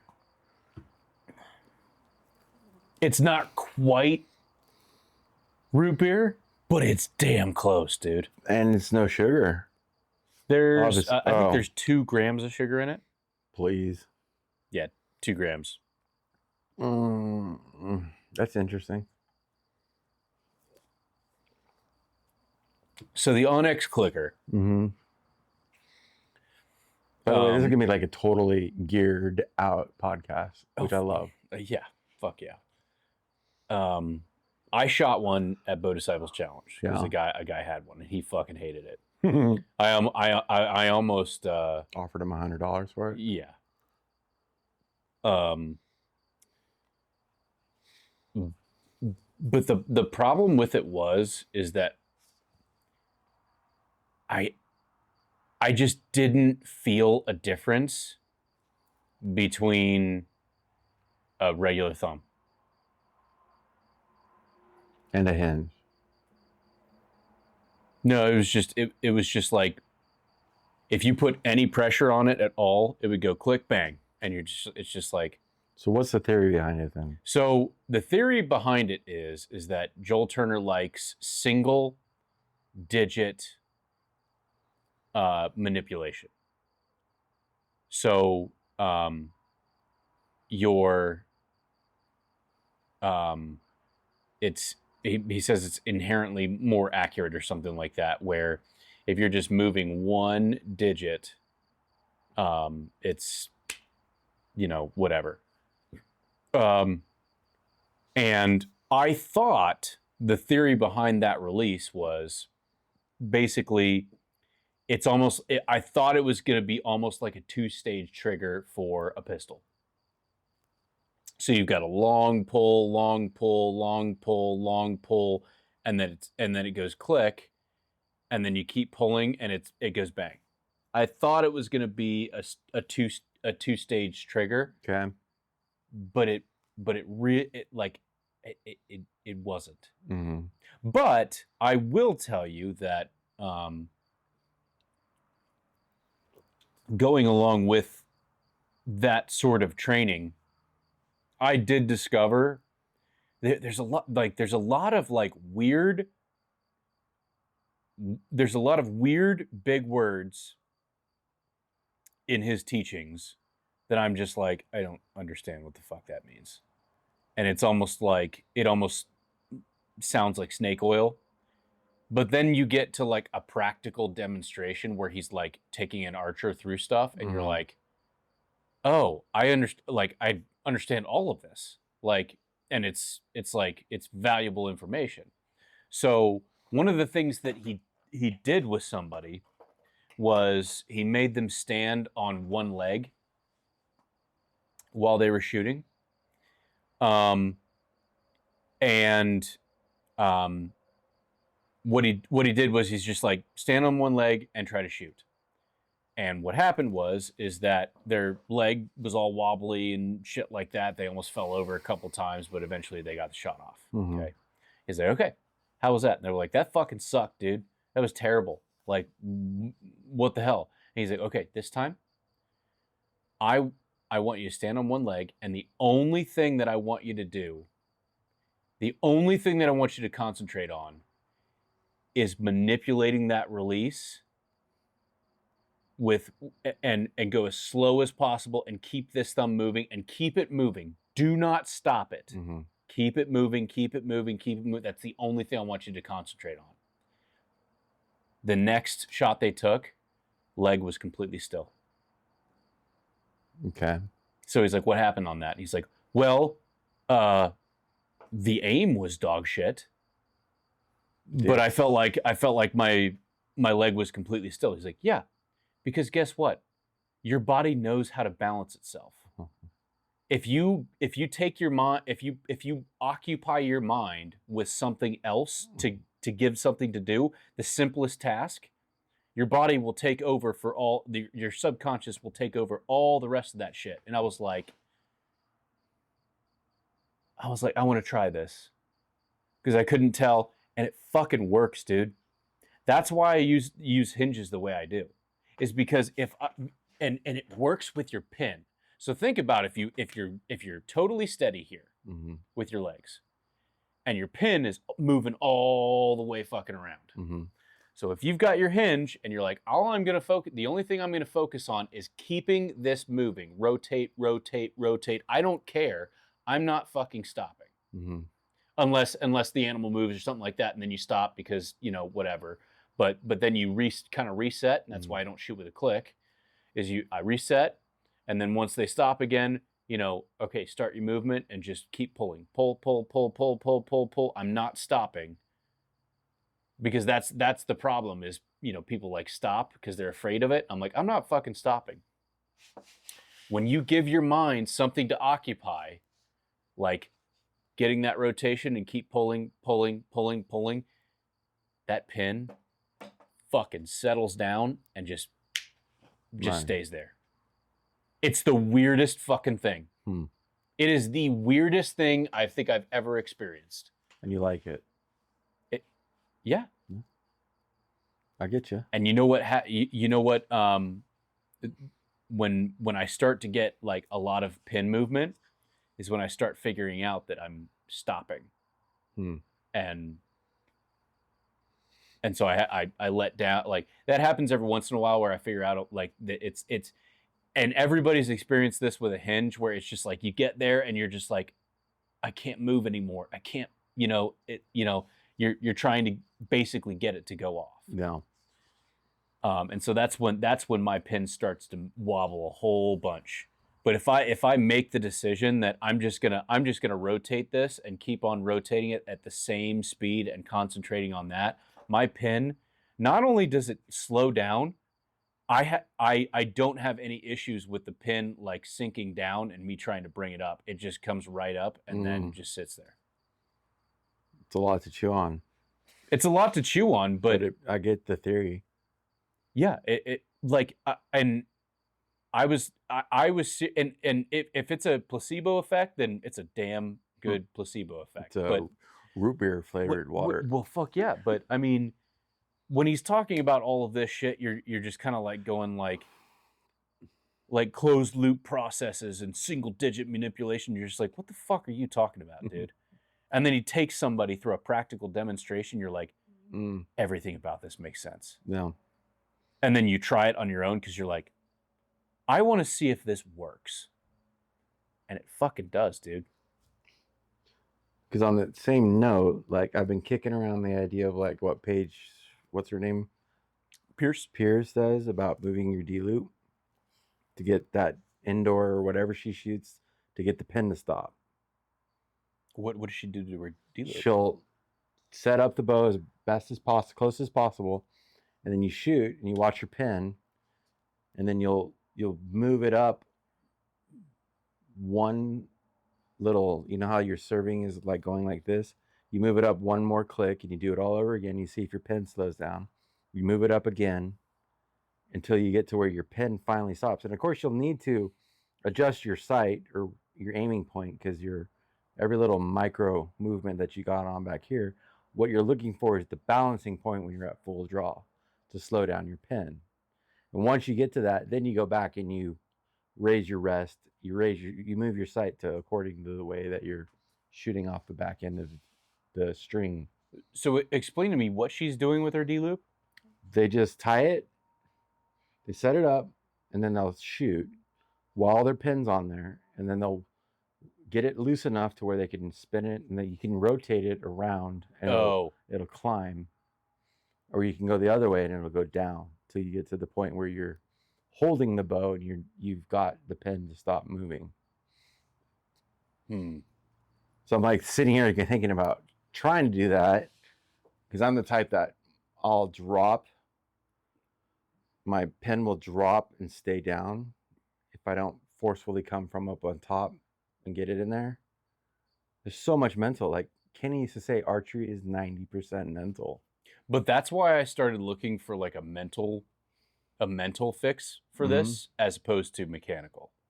Yeah. Which it seems like it's like she's one of the best fucking archers in the world. So whatever she's doing is obviously working. But for a mere mortal like me, I start looking for a different a fix that's going to work for you. A fix that's going to that is going to focus on what I'm doing or not doing as a human. Right. Rather than my equipment. Which leads me to the fact that I was going to say this earlier. Gas has got that other company called Excel, I think. And they've got that new stabilizer that's got the wires that come off of it. I'm like, oh yeah, that'll settle down my pin. Let's try that. Oh my God, it's a trap. I've heard from everybody. They're like, no, it's like the best thing ever. And I'm like, I don't see how that's gonna do anything. Yeah. But then again, I could be completely wrong. Right. I've never tried one, and I'm also not going to spend the $300 that it cost to Oh, yeah. get it. You know, like what I said earlier, I'm back to this. That's a sidebar as my front stabilizer. Yeah. But what is a stabilizer? It's weight away from the bow. Yeah. You run machined aluminum that weighs a ton, but you're getting the same effect. Everyone's like, well, which stabilizer should I buy? Well, Doinker and B-Singer have been doing it the longest. They can charge the most. Yeah. Which you're running an Arctic instead of a Yeti, you know? And then you got, well, how much weight should I put in the front to my back bar? Well, fucking go try it. I don't know. There's no, I mean, yeah, there is some sort of formula for it, but I love it because it just keeps messing with people's heads. It's great. And there's people at the range too. I hear it all the time. Well, after I fixed something for them, no, I think I'm gonna do this. I should have bought that. I'm like, fucking hey, dude. Yeah. It cracks me up.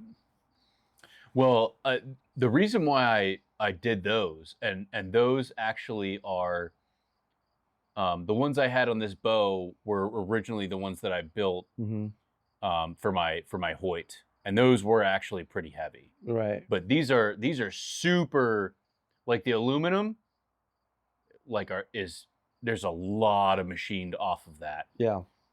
And I made it carbon fiber tubing instead of carbon fiber rod. Well, it's like Gump and I both have Black Maxes made by Easton's. You know what those are? Mm-mm.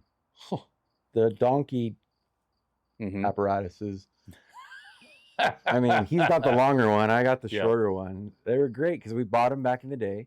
And they're just a real lightweight aluminum, but they're about this big around, and they're black.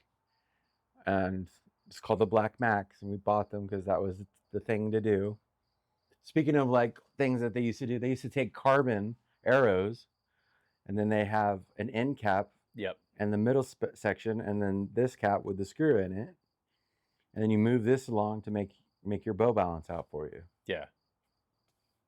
I love gimmicks, man. Gimmicks are awesome. It's fun. And like the old S-coil stabilizer. It's just a piece of rod with this really funky rubber that's attached to it. Yeah. It was supposed to eliminate hand vibration. What a piece of shit. You know? Well, back when your bows fucking vibrated more than like the Golden Gate Bridge. Yeah. I mean, fuck, dude. That might have actually worked back then, but you don't need them now. No. I get a lot of guys like, well, what length stabilizer should I run? I don't know. With the bridge lock, you can slide it in and out. Buy the longest one you want. Yeah. You know, I have that 10-inch over there with 2 extra ounces, but I went back to that because it's faster to take on and off. Well, and also like these bows are so fucking balanced now because they've got those wide ass limb pockets. That like, I mean, if I wanted to, I could run either of those bows without a stabilizer on them and be completely and totally fine. Oh, Especially like whitetail hunting, I wouldn't need a fucking stabilizer. No. Like they're so well balanced now. It's just like it's a comfort thing for the archer. You know, wrist slings. Why do people run wrist slings? Well, the bows used to recoil and fall out of your hand. Yeah. You know, reminds me, I need to make some more. I've always loved the paracord, just one. Finally figured out how to build those myself, and every now and then I think about, oh, what if I let go of this thing? But there's all the recoil is going up and down. It's real. I'll tell you, look, because like Pinky doesn't move at all, and that bow, neither does that bow. Yeah. So you know, people like some of my students like, how do you like shoot that without a wrist strap? And I'm like, because it doesn't move. Right. Like you can literally with my shot process, it's based off of pushing and pulling. So when my bow goes off, it's like that. Right. But like if I punch the trigger and just went poop, yeah, it's not going to go anywhere. It's literally just going to stay exactly where it is. The place where I get in trouble with these bows, because I literally don't grip the bow at all. It is the only like my fingers are around it, but really 99.9% of the pressure is right here. It's on that saddle. Yeah. Yeah. The place where I get in trouble with that and not having a bow sling is where you get like these tack shots where like you're like this. Oh yeah. And then of course you release and gravity takes over and you're like, oh fuck. And I've done that like more than a couple of times where I'm like, shit. But yeah, those shots are like few. Like I take those shots so few, Right. that you know. I like watching these videos of the guys that pull so hard through their shot. It's like, I don't know, but I also could see where it get into your head, you know, because do I punch my release? Do I, you know, all sorts of different things. I think there's a video on my phone. I shot someone's thumb and I didn't blink. I was like, oh, I know what I'm doing. I don't know. I don't blink anymore. Yeah. Just because I'm so used to it. One thing I think I did pick up from the Mohawk guy is don't focus on the pin, focus on the target more. I think that's helped me a lot. Yeah. And so much to it. I just want the 3D course set up at the shade so we can shoot all of them from the shade, because it's gonna get hot. So, you just want what? You know what the big shade is in the back? Yeah. We used to set them up so you could shoot at the tree, one over here, one over here, one over here, one over here. And then somebody complained that, oh, when I come out here on Sundays, I want to walk. It's 115 degrees. Yeah. They're probably coming out at like, 6 o'clock in the morning. No. One of the last few that come out. Oh, okay. I won't say any names, but I'm so glad I'm not the president of that club anymore. Yeah, I'm glad I'm not the vice president, to be honest with you. But that's a whole nother story. I think it's going really good the way the club is now. I mean, I love 3D. Still will always shoot 3D. I mean, the last couple years shoots have gone really well financially. So I think that club has hit its peak in terms of what it can bring in financially. Mm-hmm. You're not going to get much more. You're not going to get much more, unless there is some weird partnership that happens between. Because I'll tell you, most of the clubs in Arizona, they are either dying or they are ramping up to doing new stuff and more stuff. And there's no in between. I know that Full Draw is one of those that's like ramping up and doing more and more, and like, the ones that do Mormon Lake. Oh yeah, if you've ever followed their history, yeah, they used to have to share Ben Avery with another club. Yeah, and they would pack all their targets to go to Mormon Lake and set it up. That takes a lot of people. Yep. I think her name is Valerie. Val. Yep. Yeah. Mendoza, I think. But they're like, they get a lot of people, and they're very active on social media, and they seem very organized. Yeah. So unless there was some, and it almost feels like a lot of these archery groups are almost going to have to consolidate to survive, which is weird because archery is fucking huge now. Yeah. It's bigger than it's almost ever been. And so I don't know where those archers are going. I have heard that in a lot of places the new ones get run off, which is unacceptable to me. But I like with the club, we've had 3 really good financial years. Yeah. So,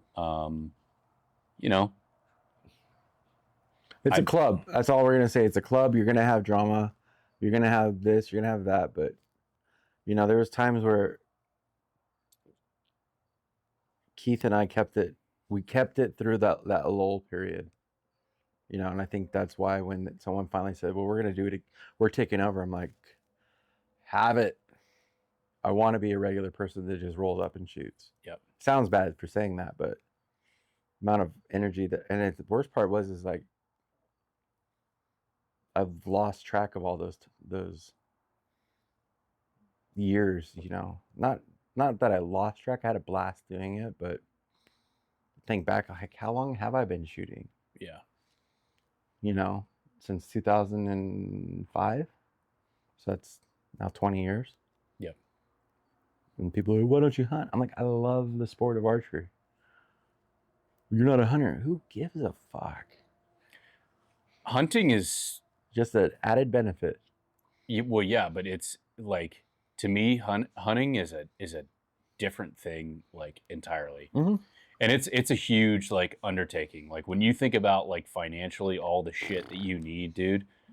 I got a friend that's asking me to go on a hunt, and I'm like, I don't have a drop of camo. I don't even have a tent. I'm like, I don't want to tell him no, but I'm like, what am I going to do for you, Can't we Airbnb it? Isn't that the way some of these hunters do it? But I don't know. I mean, I have friends that are like, Zach, we'll put you on a big old muley. And I almost want to just go shoot a mule deer. Just shut everybody up. Get it over and done with. I don't even care if it's a 3x3. Just something. But why am I letting it get to me? I don't care. It's just... And that's the other problem, too, is we live in such a gun-friendly state that it's tough. Even this week, I was like, man, I wish more people would come in just so I could talk. Talk. All I want to do is talk. I have my good returning customers, but Saturday, then there'll be a Saturday where I slammed. Yeah. Love it. Speaking of which, I think that new kid is supposed to shoot in the open shoot tomorrow. I got him that bow set up. We'll tell you off camera, but I asked his dad, I was like, hey, how's he liking his bow? He said, that's all he talks about. He told his teachers after we told our parents after this, and he can't wait for Saturday, and he's going to go show David. And so I like, that's what I love. I want to set these young people up that they're going to outshoot whenever I was at my prime. Mm-hmm. It actually is kind of like, it's more exhilarating to see that. I can understand why Kenny was giving it away, as he was getting older and like really old, but he took more pleasure in seeing people succeed at it. I'm already at that point now. Because I there's a employee that we have who's gotten really good at archery. Like, he bought a bow, and he had a couple of, a sight that came with it, and it was just, like a stable. It was one of those metal stabilizers that's that long, and it weighs twice as much as my stabilizer. Yeah. And it's just like, holy fuck, dude! Like, this feels like it's twice as big as it is. Like, right. So, and I didn't see him shoot because I've been super busy. Phoebe runs the archery classes, and I'm, doing everything else. And I came back and I saw him, and it's fucking night and day, man. I mean, like, you see when he draws the bow back, and you're like, ooh, he's been watching YouTube videos and like watching other archers and like how they draw their bow. And I'm like, okay. So I think he's ready. So I had an extra spot hog that was a mover sight. I bought those 500 fatties, Easton Fat Boys from, what the hell's his name? Rick Gaudet. Yeah. And I'm like, 500 spines. I was like, I won't use them, but maybe there's a kid in my class that will. And they're 23s. Mm-hmm. And so I was like, and all he does is shoot indoor. And he went to his first tournament in Phoenix, and it was awesome. And and so I was like, hey, what spine are you shooting? He goes, oh, 500s. And I was like, I've got Easton Fat Boys 23s that I bought for $70. Like, I'll go home and and so I got like 7 of them because I bought a whole dozen, and so we put them in his bow, and they fit, and I was like, this is perfect. Money. So I had extra leftover stabilizer parts from when I built a whole bunch of stabilizers in Ohio, and I'm like, I just built him 2 stabilizers, got an offset bar, had the weights on there, put the old Spot Hog on there. On his bow that he already had. Yeah. So you Frankenstein it for the kid. Yeah. But you see the potential in the kid. Oh yeah. So his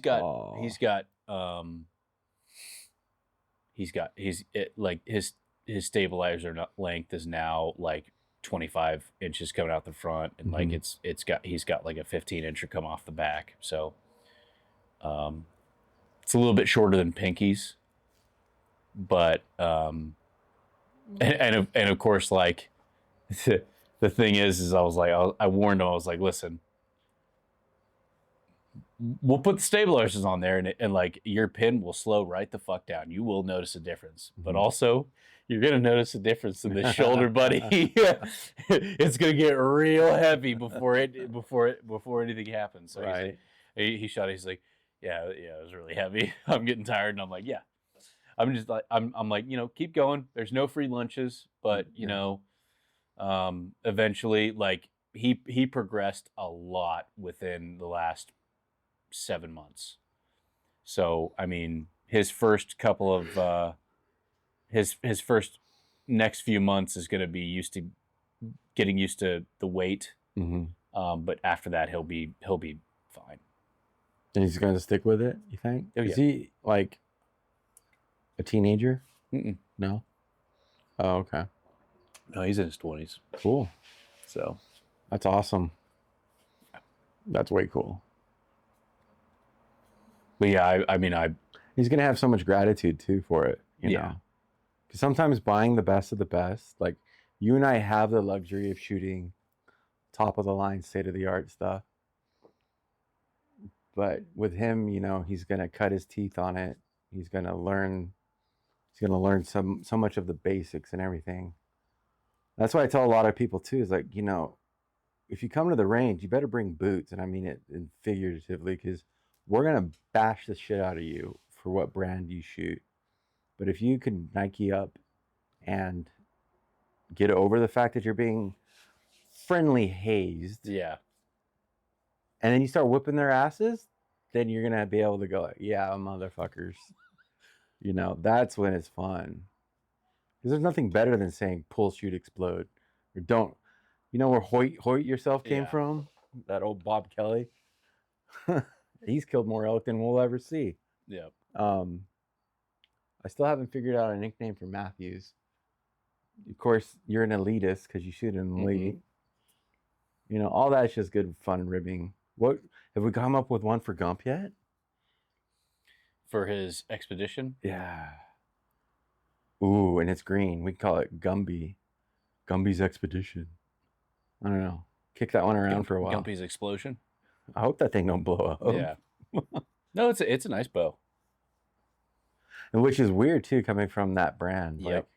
I was not expecting it to be as nice as it is. Because don't get me wrong, that company is also known as a big box brand. And the pack mule himself, he was like, I'm going to shoot my other one. Yeah. I think that was just out of pure frustration of that Matthew's not tuned 100% to the right potential. But then he left it. He's like, oh man, I can't wait to shoot this more. The wife's already kind of upset. Well, the crazy thing is he's about to have a kid, so yeah. The crazy shit is that like he's another one where I saw him at his first days at the range, and it was rough. But he had the fire. What's up? He had the fire in his eyes. Yeah. But I mean, you could tell, like you were watching him shoot, and you're like, ooh, he's not, he's not all that good. But then, he came and of course it's over a year later. he came to one of the tournaments, and Mm-hmm. and I was watching him, and I was like, That was that 50-yarder, dude, right? yeah, and I was like, dude, you're fucking killing it, man. I was like, you're getting really fucking good, and I'm not just saying that. I was like, look around you, like you're beating, I believe he got first in his group, Right. and then and at his time slot, first in his time, like he smoked everybody in his time slot, and then we had the two guys who come out to the pack range all the time. Yeah. They do it because they're retired. Yeah. Or semi-retired. And but he was only, I think he was only 5 behind the leader. Mm-hmm. Yeah. The way that lift is shooting now, it's game over. Boys, he's coming. But that was before. Yeah. He was shooting like that before it was tuned. Right. But, he also went to 80%. Then he greened it. He fucking dry fired it. That's true. And then he got a broken limb, which caused the limb replacement. Wait a minute, he's dry fired both of his bows now, right? Probably. What was the one where it went through the drywall? Oh,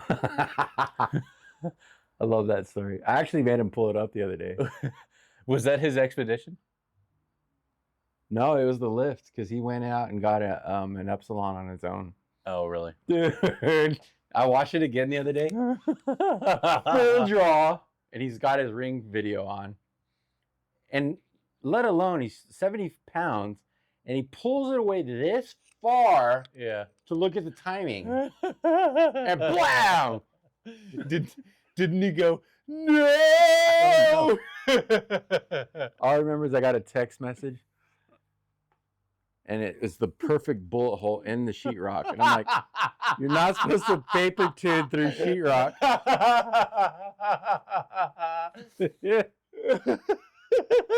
And he goes, the wife's the first. He goes, son of a bitch, that's the first thing she fucking noticed when she got home. Why is there a hole in the... I'm like, no way, dude. Yeah. Oh, that shit's fun. Yeah, so... And, kudos to them. Kudos to a lot of people in 2025 that had to go out and get the Easton 5.0s on their own. I finally got the HLRs, but no one's coming to buy them. It's like, Yeah. It's been a weird year for archery sales, the economy, but...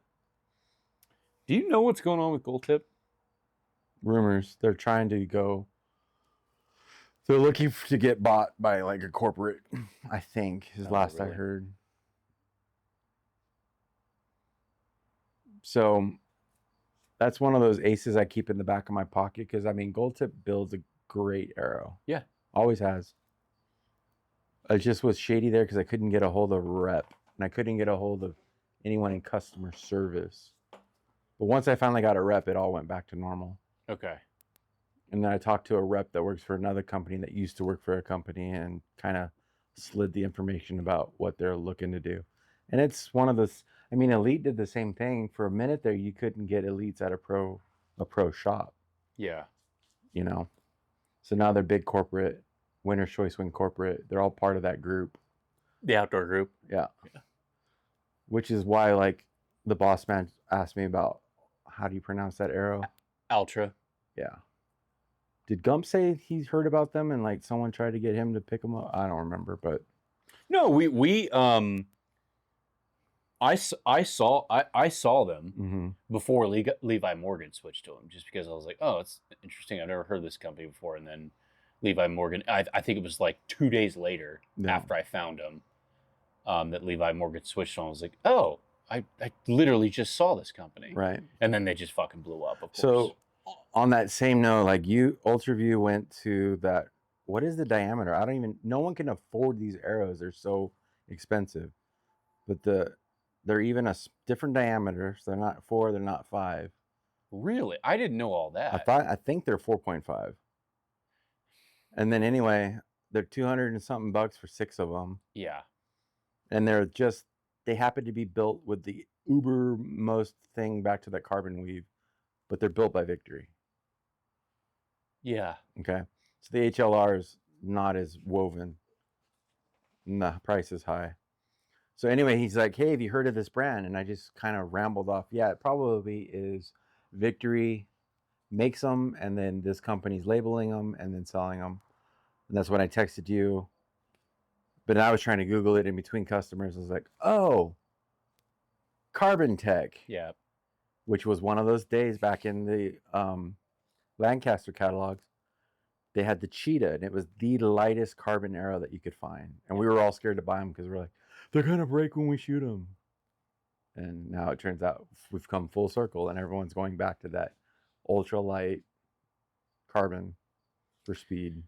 Well, and apparently with the carbon techs, and now the ultra arrows, apparently, so Bowtech or sorry, not Victory is woven. Yep. They are wrapped, so it looks like it's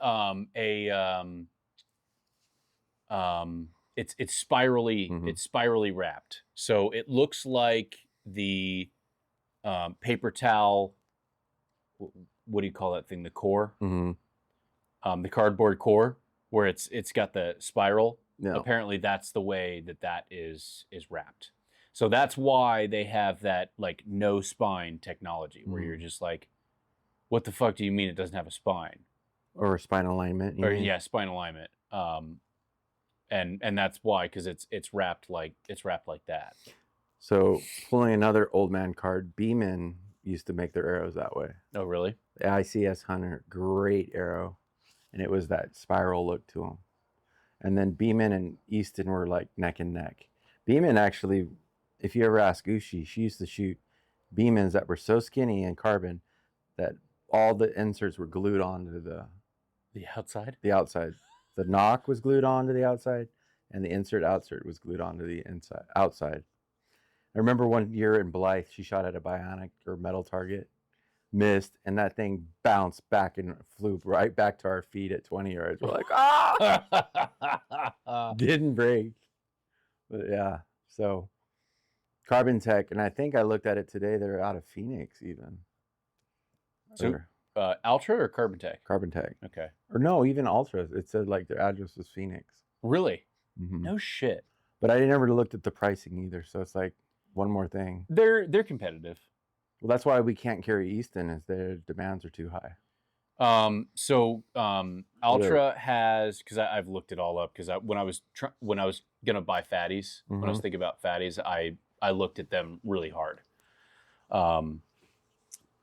They've got their like limited, they've got their Centrum, and they've got their limited, and they've got their premier or whatever. So it'd be like yellow, green, and red. Yeah. Yeah, exactly. Except they only have two of each. I think a lot of aero companies are gonna probably start doing that. Yeah. Well, I mean, people have figured out that you could spin them and cut them and all that jazz. Yeah, but also, people have figured out that you don't shoot any better with the .001s. Trade secret: the reason I carry Hunter is for the guy that's getting into it. Yeah. And we buy them already fletched because I don't have the time to fletch. A pro shop will pay a high school kid to take dozens and dozens of XT Hunters and glue them. That's all they do from the moment they get there to the moment they leave. Yeah. And that's how those raw not performance, but the one in Chandler. Shields? No, the old shop. They're the ones that actually built the AAE Fletcher. Oh, Arizona Archery Club? No, they're way north. Anyway. Okay. Same difference. I know Bruce over at Lakeside, because financially it's easier to buy shafts and then glue them all on. I had a guy come in once with the AAE Max vein, red, white, and blue, so I knew exactly where they came from. Bruce's shop. Yeah. And I sell, because I'm a dealer, me and Reed, one year we were like, we need to get rid of the Hunter XT, only sell the Pro because the guy that worked there before sold all the pros to all the big high dollar spenders that hunt, and they got their tag for the year. They want the best of the best. And you get the average Joe guy that's going to blow up more arrows than you're going to know. Yep. Why sell them a $14 arrow when I can sell them a $7 arrow? And so that's why I had to kind of like eliminate the XT because of the different price point. But then we have the black labels, which are really great arrow because their tolerances are 0.0025 instead of 0.001. But they're all the same color vein, and they got the bulldog collar on the back. So it's when they have to be a gold tip dealer in order to sell those, which I am. And I sell them really well. A lot of guys still like that arrow a lot. And they got the little 20 grain fact that you can screw into the back, Loctite them. Love them. Great arrow. So I sold this guy that came in. He needed a dozen arrows. I sold him 6. And because they're offset straight vein, and I think the Arizona Easy, the AAE Mini Max might have had some more offset to it, a different profile. They flew better for him. He came back. He's like, I don't like those arrows. Like, by the numbers, it's a better arrow. Yeah. No, I'm like, oh my God, I can't win. Well, to be honest with you, like I've heard that a lot of people go into tax and stuff like that. Like they'll buy their victories for like hunting and shit like that, but they will go before tack, like a couple months before tack, go buy 24 of those hunters and tune up their bow with the hunters, and they'll go to tack with 24 hunter arrows, right? Like 24 of those hunter arrows, because they're blowing up shit. They don't care. Yeah, they're just like, yeah, if I'm gonna blow up for the cost of 24 hunter arrows. Versus it probably doesn't even cost as much as your victory. One dozen of elite. Yeah, exactly. So, and I'm like, that's a really good fucking idea. In all honesty, it makes perfect sense if you kind of like translate it over to rifles, since you're into big and reloading. Find the bullet and the load that your barrel likes. You could do the same thing with your bow. You tune it to the arrow that you're shooting, and then you can cut them off. You can spin them. You can spend all the amount of time and energy that you want. You can go and fill your bathtub up with this much water and float them, and find the middle of the spine. Do whatever you want. But it boils down to how much money do you want to spend, By the way, speaking of spine, those 23s, you know how it's marked like spine aligned? I heard you guys talking about this. Yeah, it's not. It's not. Well, float it. Put them in your bathtub. No, we didn't have to, because we can literally put a flashlight in and find the spine on the inside. Yeah, and it's not. So we just marked them with silver Sharpie on the outside where it was. You just put a little alcohol or acetone in there to like dry it out, and then you like look at it with a flashlight and just kind of like it'd be like if obviously enlarged. This whole thing was the inside of the area. You just like shine a flashlight on it and spin it, and you can see the seam. And then you're like, oh, right there. You look on the outside, it says it's spine aligned over here. And you're just like, fuck. It's almost exactly like here, where you're like, oh, this looks like this is the mark where the spine aligned. And you look at it, and it's just like, oh, it's over here. Way over there. Fuck me, There's so much human element involved in archery. Yeah. Whew. But I like the challenge of you're not sitting behind a bench, and you're not, I went through all of that before my archery phase, sending bullets downrange. It just got boring. Like, I went through it, I did it, I learned how to do it, and that's what I loved about it. But then came the challenge of sending a piece of carbon through the air. That really attracted me to archery. Plus, you don't need ear protection. You don't have to clean with oil and solvents and all this shit. Just dust her off. I can't tell you how many guys walk by that cave and they're like, hey, you want to shoot archery? No, I like my guns. Well, how long does that ammo last you? Well, it depends. I'm like, okay. $300 worth of ammo. I love guns, but there is a big reason why I mostly do archery now, and it is because you will like 3 boxes of 9mm, Mm-hmm. 5 minutes, Mm-hmm. and it's not like you're going bang bang bang bang bang bang. Bang. You're Yeah. you're actually concentrating, and 5 minutes later you are out 3 boxes of 9mm, Yeah. and it's just like, oh my god, it's just like Hurts. I have a much healthier relationship with guns, which sounds, it's a terrible sentence to say, Mm-hmm. but back when I was reloading, I wanted everything to be perfect and stuff like that, and that because that's the whole point, is you're trying to get the variables down to single digits in everything. And then when something went wrong, or not went wrong, but didn't turn out like as you kind of expected, guess what? I just drove an hour and a half away from my house to a range that's long enough. Now I got to drive an hour and a half back, and the whole fucking time you're thinking about what happened. So when you get back to your house, you're fucking exhausted. You're stressed out. You're just like, I just fucking wasted about $150 worth of ammo and components. And then you're like, do I start to work on this now, or do I chill? And of course, I was always the person who was like, I need to work on this now. I need to get back to the drawing board, all that shit. So you've wasted an entire fucking day. Oh, and by the way, you're not driving back out there an hour and a half again. You're going to have to wait for another day to do that. Right. So you're thinking about that the whole time, and it just got to a point. And of course, now I have a range, 15 minutes from my house from both bow and 1,000-yard range, which is fucking awesome. Right. But that stuff still kind of comes back when it comes to reloading. No.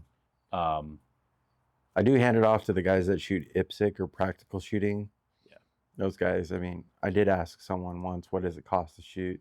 But that's once a month, and it's legit. They're actually putting their skills to the test of some sort safely, because guns, as much as we all love them and everything, but I would not want to have to shoot someone, or use a gun to defend myself. But anyhow, that being said, you're on a range and you just bullseye shooting versus actually movement shooting. It's two different stories. Pistol's actually not that bad to reload. Yeah. Rifles where it gets stressful for me. You're a perfectionist. Yes. But for pistols, oh my gosh. Like, especially when you have your press like tuned to where it just spits out like 5.5 grains of 231 for I think it was 5.5 grains of 231 for 45, and then I don't know what it was for 9mm. Let's say it's 4 grains of 231 for 9mm. Right. When you got it spitting out 4 grains of 9mm, and you're just going boink, boink, boink, boink, boink. Takes you what? I mean, and of course, like you can go to you could go to any fucking range and just pick up 9mm all fucking day until you had an oil drum filled with fucking 9mm brass that you would never have to buy brass for that ever again. Like that's fun. Those IPSC guys where they're shooting 40, 45 semi-wide cutters and stuff like that. For that, I mean, you can find 45 brass all over the fucking place. Yeah. And that cost is eliminated. Brass cost is eliminated. 45 bullets are pretty cheap. Just finding primers. Primers is the bitch for everything right now. Yeah. And of course, if you buy an 8-pound tub of 231, that's what my dad and I used for pretty much everything. 231 was great for pistols. If you buy an 8-pound tub of that, I don't know what it would take for an IPSC guy to go through 8 pounds of 231 But I can tell you that my dad and I used to shoot pistols a lot. Dude, we didn't even fucking make a dent in that 8-pound thing. So, I mean, if you're shooting IPSC and you're shooting maybe, I don't know how many rounds they shoot in those, let's say 1,000 rounds, you know, every month. Yeah. How quickly does that add up to, you know, 8 pounds? But then again, like you said, they're putting their skills to the test, you know. Yeah. But there's a lot of things to toggle too, you know, life, families, stuff like that. You know, just some of us at the 3D club, that's our religion was Sunday morning. Yeah. So I get that too. You know, and the club's trying to do the Saturday night shoot thing again, which total kudos. I think that's a great idea. Yeah. Because countless times I could tell someone, what do you do on Sunday mornings? What's the number one thing most Americans do? Church. So you lose a lot of people that way. Pack Center, kudos to them for building. I know a lot of people are using that range. Yeah. It's great. I've shot on it twice now, I think. Yep. Shooting on grass is kind of like, what the hell?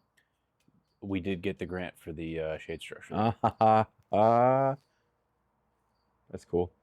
Yep. You know, and it's like, you hear people bitch about, oh, there's no shade. It's like, they just got the motherfucking place built. Jesus Christ. It's a fucking $100,000, dude. I know. My God. Go buy more arrows so you don't have to walk down every time. You know? Yeah. Shoot 6 at each target and go pull them later. Once that shade goes in, everything's gonna come together. That's great. Yeah. I think the eventual plan, although this won't happen Anytime soon. for a long time, is lights. But that won't happen for a long time. Lighting is a new fucking dimension of cost. Like, you think it's expensive to put fence around it and shade structure? Talk about putting sports lights at a facility. Oh yeah. You'll get into $500,000 real fucking quick. Plus, do you want people shooting there all night long? That's the other question. That's a fantastic question to ask, and it is not unreasonable to ask that question at all. But they play baseball all night long. That's correct. And I don't think it would attract the riffraff, you know? No. I don't think it would. Well, and half the time where, you know, when you've got nighttime, half the time you've got nighttime baseball or softball at the pack anyways going on. So, I mean, half the time it's just darkness over there. There's nothing over there. Archery, I think for our weather climate, night shooting would be perfect. Oh, it'd be great. Yeah. It'd be freaking fantastic. It'd be used a lot during the summertime. Oh yeah. That's the only killer about archery is wind. This whole town's that way though. Anything you plan for is always windy. Yep. Rest of the week it's great. But we just moved into the readiness center Over here on Araby. Yep. And we're doing a lot of shit in there. A lot of archery stuff. Good. Because the floor in there is not ideal for like basketball or anything like that. Pickleball, they use it all the time in there, dude. Pickleball, it's every day in the mornings. No shit. Well, they're opening the old Sears building apparently for pickleball. Yeah. I don't know how that's going to go. That could either be one of those things where it just takes off, or they realize that it was way too, they're not going to make enough from it. And I have no idea which one. I think my sister's near one of her malls has got one of those kind of similar setups. I think it's a great idea. Mm-hmm. It's just one of those things where it's just like, are they going to be able to? Are they too late to the party? Or is No. I don't think that they are at all. In fact, I think that they're actually probably going to get a lot of business. Yeah. I don't know that they're going to be able to cover their startup costs for that. Wasn't it also like 12 places to have food vendors in there? And that's what the paper was saying. I don't know. I know nothing about that place. Nothing. And by the way, like, they need more pickleball courts here. Mhm. So all the power to them. I really hope that they succeed. Well, that Crunch Fitness is like slamming every time you drive by it. Yeah. That whole part of town needs to be revitalized. Yeah. Ever since the Target moved. I hope they succeed. I really do. Yeah. Because that would take a lot of pressure off of us, to be honest with you. Because the only pickleball court's by the water tower, right? Yeah. And then I think we're planning on doing some in Carver Park. They already use the tennis courts over there. Whatever happened to the frisbee golf shit? Anybody do that anymore? I don't know. Yeah, I think they do. But we don't like it requires a lot of space. Well, you got the one at the West Wetlands. West Wetlands. Yeah, it does require a lot of space. Mm-hmm. So now I totally understand how time can get away from you on this thing. Fuck, it's 10 o'clock. Yeah, dude. All right, one more topic. What do you want to talk about? You Anything pick. at all? You pick. Anything at all? Okay. It's gonna be tough for me, man. I mean, we want to keep it in archery. Let's keep it in archery. Let's finish on a bang. Yeah, let's finish on a bang.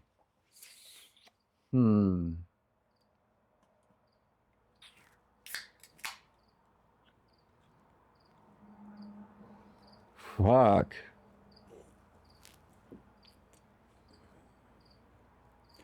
What do you think,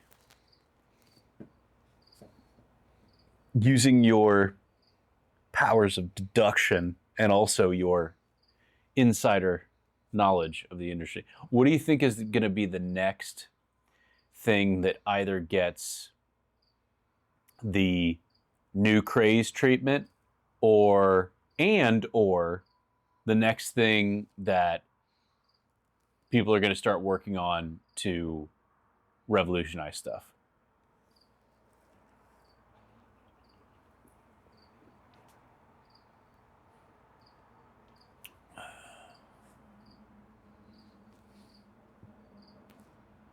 True.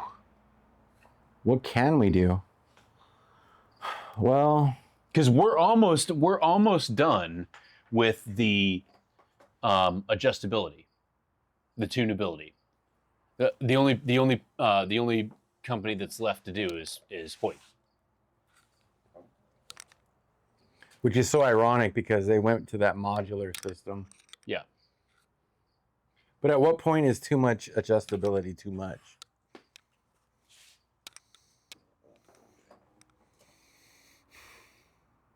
Well, I mean, you've virtually eliminated your top hat system with Matthews now. So that's pretty goddamn revolutionary. Because they're gonna have to keep the switch weight technology for at least 5 more years. Well, 3 more years, because that's too hard on us to start getting the vast amount of modules. Yeah. But no one else has been able to do the poundage only by the module. You're still stuck with 70-pound limbs. You know what I'm saying? That you tracking. So this could be this. I actually bought this or ordered this as a 2870, so I can get it as fast as I could. Okay. Without having to wait like I did last year for the fade. Yep. And then getting it specific because now I can tune it. Whereas before with the top hat system, and if you like 90% of the Matthews I've ever seen will blow bullet holes pretty much right out of the factory. Twice, maybe 4 times I've ever seen them tear bad. It's almost like, did they make this on Friday afternoon wanting to get the hell out of here? Mm-hmm. So you've got that still with being able to shoot 55 or all the way up to 80. You got the Joe Rogan theory. And you don't have to change the limbs? No. Okay. So we've got that. You got the Joe Rogan theory? Still this 90-pound thing. How can we get more? I think, well, there's always going to be the people that think that the more poundage gets them more speed. That'll never go away. You've already got guys that have done dual cams. Yep. Yoke systems. I really wish that, mean, it's not a wish, but if they could come up with a different system for restringing these, would make life a lot easier. I don't know. You think they're going to come up with a new material to make the risers out of? Or I could something track like with that. So carbon is actually kind of dead, I think.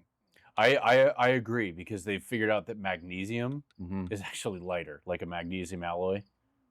That'll be the next 2-year trend, I think, because that's the number one thing about every hunter is how can I shave weight in the field. So that's another good topic that I like to talk with Gump about, because when he bought that expedition, Mm-hmm. and it's made out of magnite, a magnesium alloy, Right. and it's super fucking light. Mm-hmm. All kitted out with all of his arrows on the quiver, on the bow, everything is sub 6 pounds. Wow. Now, Gump did it the right way, where he's just like, he said, I don't care what it is. I don't care what it is. I want it to be the lightest thing possible. So he was like, if it's a whisker biscuit, I'm gonna fucking run a whisker biscuit that's the lightest. So shitty plastic whisker biscuit. I want it to be the lightest bow possible. And then he figured out the QAD is actually lighter than a whisker biscuit. Mm-hmm. And he was like, well, fuck me. It's a better rest. Okay. So let's do it. I do want to get back to that in a minute, but go on. So he's like the driver. He was looking at 5-pin sights, and he's like, the driver's actually lighter. Mm-hmm. So he's like, well, fuck me, I'll get the driver. And then he got the the airlock quiver, or something like the same thing that I have on my bow. And then he tight spot. Okay. yeah, and he's not running any stabilizers off of it, and I think he might even take the little chode thing off of it. Oh yeah. And he's like, I want it to be as light as possible. But here's the thing: you got people who are like, oh, I want to shave weight off the bow, and then they put like a fucking spot hog on there with a Hamsky Trinity or an Epsilon Trinity, and a back bar. Yeah, and like a 15-inch, Mm-hmm. all of that stuff, and it's just like, well, you just canceled out every part of your weight savings from the bow. Like, what are we doing here? Yeah. That was my biggest problem with Hoyts, where they marketed their Alpha AX series as it was the exact same bow as their Carbon series. Like, it was literally exact same specs, felt the same, and there were a lot of people who were like, yes, this actually you can literally pick up the bows and you wouldn't be able to tell a difference in shooting. But the price was astronomical. The price difference in it. And I was like, is that really worth 0.4 of a pound? Is 0.4 of a pound really worth like $400 bucks more? It was more like 7. 7? It was fucking crazy. Mm-hmm. And I was like, I don't know about that. And they're like, well, it when you get up on top of a mountain, it makes a difference. I'm like, okay. But then again, you run into the other issue where you're putting a fucking Ultra View scope on there, and that thing weighs a fucking ton, and then you got all this other shit on there. Mm-hmm. Where Gump did it the right way, where he was like, I don't care what it is, I'm gonna run the lightest fucking thing possible for his one shot. That's a good theory. I love it. Okay, but what were you gonna say? Oh, so I did ask this question, and I haven't been able to ask someone yet that I know will have an answer, but I'm going to ask you just for your ideas. The age-old whisker biscuit question about accuracy. Okay. Do you think at distance it's affected by the blowing through the whiskers? Or do you think the archer can get it to shoot just as well at 70 yards in group the same way if he had a drop away rest? I don't think it affects it that much. Okay. It's just an age-old question that someone's going to talk about. The biscuit is not as accurate as the drop away. But it's a keep it simple, stupid thing. Maybe if you put it in a hooter shooter Mm-hmm. and did that, but you and I and everybody I know, none of us are good enough to notice that difference. Yeah. Yeah. The only other thing would be bigger cams. That's all you could probably do is bigger cams. I think Gump's cams look pretty big, don't they? They're huge. Hey Gump, you got big cams.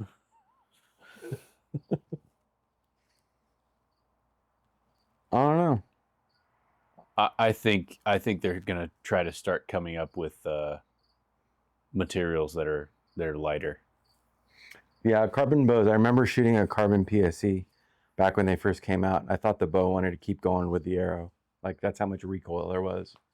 Like I don't like it. It was too twangy. I'll tell you what though. Everyone's loving the mocks. Yeah. And I think they're good bows. In fact, the only problem with the mock series, ever since they came out with the carbon levitate, the only problem with those is that PSE couldn't fucking get them out fast enough. Mm-hmm. So you couldn't get them. 100%. And I know Stick Sniper down in Tucson, he doesn't have a problem getting them because he's right next door. Right next door. He literally calls him up and is like, "Hey, I need a Mach 34." Oh, I got one. I got one laying around. Cool. I did have a pretty good experience with PSE. A new guy that picks up the phone. I think they went through a big transition as well, because there was rumors about somebody buying them. Again? Like a big famous person. This was a few years back. Well, and they almost did, and then they got sold to that whatever group it's called that no one seems to know anything about. Mm-hmm. But anyway, this kid was very, very good at technically getting what I needed done. Yeah. Yeah, that was a. I also seen their quality control at its worst at one point. So hopefully they'll get that game going, because they're 50 years old. You know, my first bow, I think, was, besides my grandpa's, who had an old Nova or a Deer Hunter, was a Mach 5, because Kenny was a Mach or a PSE dealer in town, out of his house. Oh, really? Yeah. So Mach 5 was the first billet aluminum that was machined for a compound bow. And then they went up to like Mach 12 and I think stopped. They started building all their other entry level stuff. And PSE is a great brand. I mean, you gotta love them. I remember when the Levitate came out, and I was like, oh, okay. I thought it was an ugly bow. And I was looking at it and I was like, oh, okay. But I went to Stick Sniper in Tucson, and I was looking at like the Mach 34s and stuff like that, which is very similar axle to axle as the carbon levitate, and also like the riser is almost exactly the same. Right. And I was like, that's a good looking bow. It's one of those things where I don't know if I've changed or they've done these subtle things where it looks like a quality product now. Mm-hmm. Whereas the carbon levitate, I didn't really get that feeling from it. But I was looking at those bows on the wall, like the Mach 30, the Mach 35 and stuff like that, the new ones that just came out. I was like, that looks like a quality product. So I don't know what they did. I don't know whether they like really ironed out the finish of their bow. I don't know whether everything is just like more like attention to detail, but they look really good now. So, truth be told, we did order a couple of the high-end PSEs maybe 3 years ago, and they just sat on the wall too long. Can I get PSE? Yes, I'm an authorized dealer for PSE. Yeah. Do I sell burner? Well, in hot years, I can sell the PSE Brute faster than I can a Mission Switch. Yeah. Aesthetically, they look better, but quality-wise, the Mission is hands down better built. They need to get on that. Sorry, Mission. I get the theory behind donation, and rumors are that they are finally going to ramp their lineup again. But when the hammer pulls more poundage than the switch, and you're trying to gear this towards a new beginner person, and the female can't pull back the hammer because you can't get it low enough as you can the switch. Yeah. It's kind of frustrating. That's part of my job too, is that, I am a Matthews authorized dealer and I love Matthews, but I'm also the mechanic in town that has to work on everyone else's stuff, which I like. I don't mind it. It's just, why did you go to Elite? Because you went through the paces of shooting everything else till you got to Elite and you're like, that's it. Yeah. But you're one of the few that can tinker on your own. So, some of those are my best customers because I'm just providing what they need and they'll go off. Those are the repeat customers, Yeah. There's a new guy that showed up. He wasn't even planning on buying a bow that day. And I sat down, we talked. And at one point he's like, well, is there something like more moderate or whatever? I don't have to buy this new lift. I'm like, well, dude, maybe. But he went with the lift and like a 5-pin fixed sight. I did convince him to get a rest, the Q80, and no stabilizer. Sold him Hunters. And off to the races he went, and he's loving life. And he showed up to the range late on Sunday. So my other two Matthews customers are there. And he's like, did I do right? They're like, oh, yeah, you did great, dude, man. That's the way I would have done it. And it was great. I just sit there smiling. Just start blowing each other, No, not that much. But... And so it's like, hey, you need to come a little earlier on Sundays, buddy. Okay. Yeah, that was fun. I do like this color, though. The shell. Yeah. And then the black cherry just popped really good with it. If I were to restring it, I don't know, I might do an electric blue. I think that would look sweet. Because, guys, I'll just tell you a trade secret. Looking cool is way better than shooting good. Yes, definitely. I also think that gold strings on there would look really good. Fuck your life. It's like one of those things that, how much of a pain it is for me to walk the 3D trail. Yeah. And as much shit as I've gone through the last 2 years. But one day I think I was on fire finally. Like I stopped and actually put effort into my setup. Mm-hmm. Because I'm turning into one of those, oh yeah, I'll get to it later kind of bullshits. Yeah. And I started shooting and someone's like, fuck, dude, you're kicking everyone's ass. I'm like, it's not that hard to do today. I mean, so-and-so ain't here, but they kept going, you shot really good today. And I was like, in my mind going, no, I fucking suck. Yeah. But it was like, it felt good to be finally like kind of creep back out of that, do you know what I'm doing kind of feeling. Yeah. So there's times every once in a while where like, and I know that you and I are kind of the same where we'll just shoot and like not fucking care. Yeah, not fucking care. But like, there's been a couple of times where you've come back and you've hit like 3 or 4 12s in a row. We're just like, oh, is he back? And then I think you're just like, fuck this shit. This is too hard. And then you go back to the shelter and you're just like, I'm not fucking moving. Right. And it's just like, oh, he had like 4 targets left, but you're just like, fuck this. Yeah, that's just from pain. But... Yeah, I get it. I mean, even that's another funny story. Like the 3D chairs. Yeah. I think Ovation built one. So the company that I was talking about, that stabilizer thing. Mm-hmm. So they're part of Gas, and Gas is like, I love Gas strings, and I know Matthews builds an extremely well, actually better maybe. They're designed for the bow, and Gas's selling point is we took them apart and built them. Blah blah blah blah. It's 6 to 1, half a dozen to the other. Yeah. People are gonna take their tires off the perfectly good vehicle and put other tires on them. Mm-hmm. But anyway.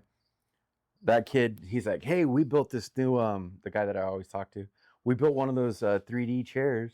I was like, yeah, you know what? I might want to get one of those. It's got the backpack on it and everything. I'm like, and every time I kept putting them off, and hey, it's getting to be about fishing season. They're from Kentucky, you know. Yeah. Like, no, dude, no. And I'm like, fuck. But I think now that I worked out some of the kinks and got my timing down right, and now I'm gonna put the driver on it. So actually, I'm getting excited to put this thing back to the ringer and start drilling 12s like it's meant to be. But you know, the other thing too is like, okay, guys, it's 25 yards. Let's stretch this out a little. Yeah. But I'm not setting them up either, so it'll kick your ass setting up target. We used to swing, me and this old guy, we used to swing the hammer every Sunday. Yeah. Finally, I told him put one post in and then build the other one so that you don't need to do that. And then The tees. finally got to the point where we got the cotton bells. That took an act of Congress to get the cotton bells back there. Yeah.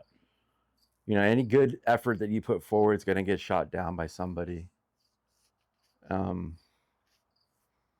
But yeah, 3D still, and that's the only other thing too that's kind of a bummer about Yuma, Arizona, is we don't have tack capacity, but we got the river.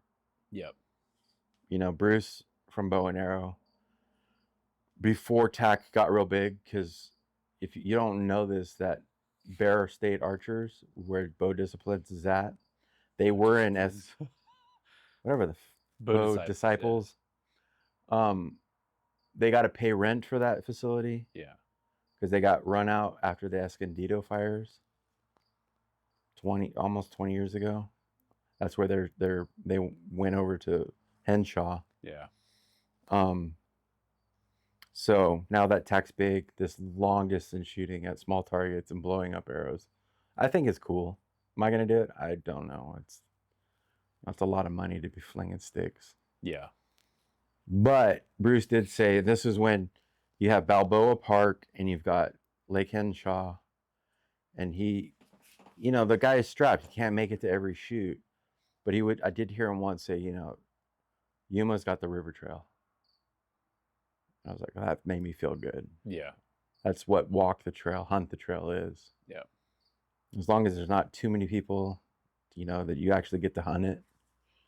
I've enjoyed that. You know, there's times where somebody's kids with us and it's like, oh, in front. I'm like, oh, just let it go. It's not my first time doing this. But the anticipation of trying to find where the target is, and then all the amount of time spent wasting looking down every stinking alley. And then all of a sudden there's the target. All right, well, that's cool. You know. Or you get out of the trail and you're like, there's supposed to be 15. Oh. There's only 14. Where did we miss one? And then you're trying to figure out, you're trying to talk to other people and you're like, where the fuck did I miss a target? Yeah. I mean, we purposely a couple times had done 13, 14 or whatever, oddball out. And then that got confusing. So it was 15, 15, hands down. But then they'll come out and they're like, we didn't get them. Or there'll be like extra super hard one. And you know, someone just wrote down the number. Oh, just give us all 8s. Yeah. Whatever. It's just a game. I think it's when I gave up giving like 2 hoots about winning, I think it got real fun, but there is a certain badass feeling when you smoke everyone. Yeah. When I gave up caring about winning is when I became a better archer, actually. Which sounds backwards. But then you stop focusing on score and you start focusing on like your form. No. Yeah, I definitely like 55 pounds. I love that. Yeah. I'm about to crank Pinky down, maybe, and get down, try to get down to 55. Do you know how long it's taken me to convince customers to go to 65? Like, you have the option to do 65. From 70? Instead of buying 70s, they can buy 65s. Well, I feel really good at 70 with that bow. You lucked out, and you're still physically able to do it. Yeah. But, I mean, like, the thing, like, 60 pounds for, and like, there's people that sit up at the practice range and shoot 100 arrows. Mm-hmm. For me, I'm like, I need 5. Yeah. I want to confirm my 20, confirm my 60, and then shoot 2 more at 60 just to see what I'm working with.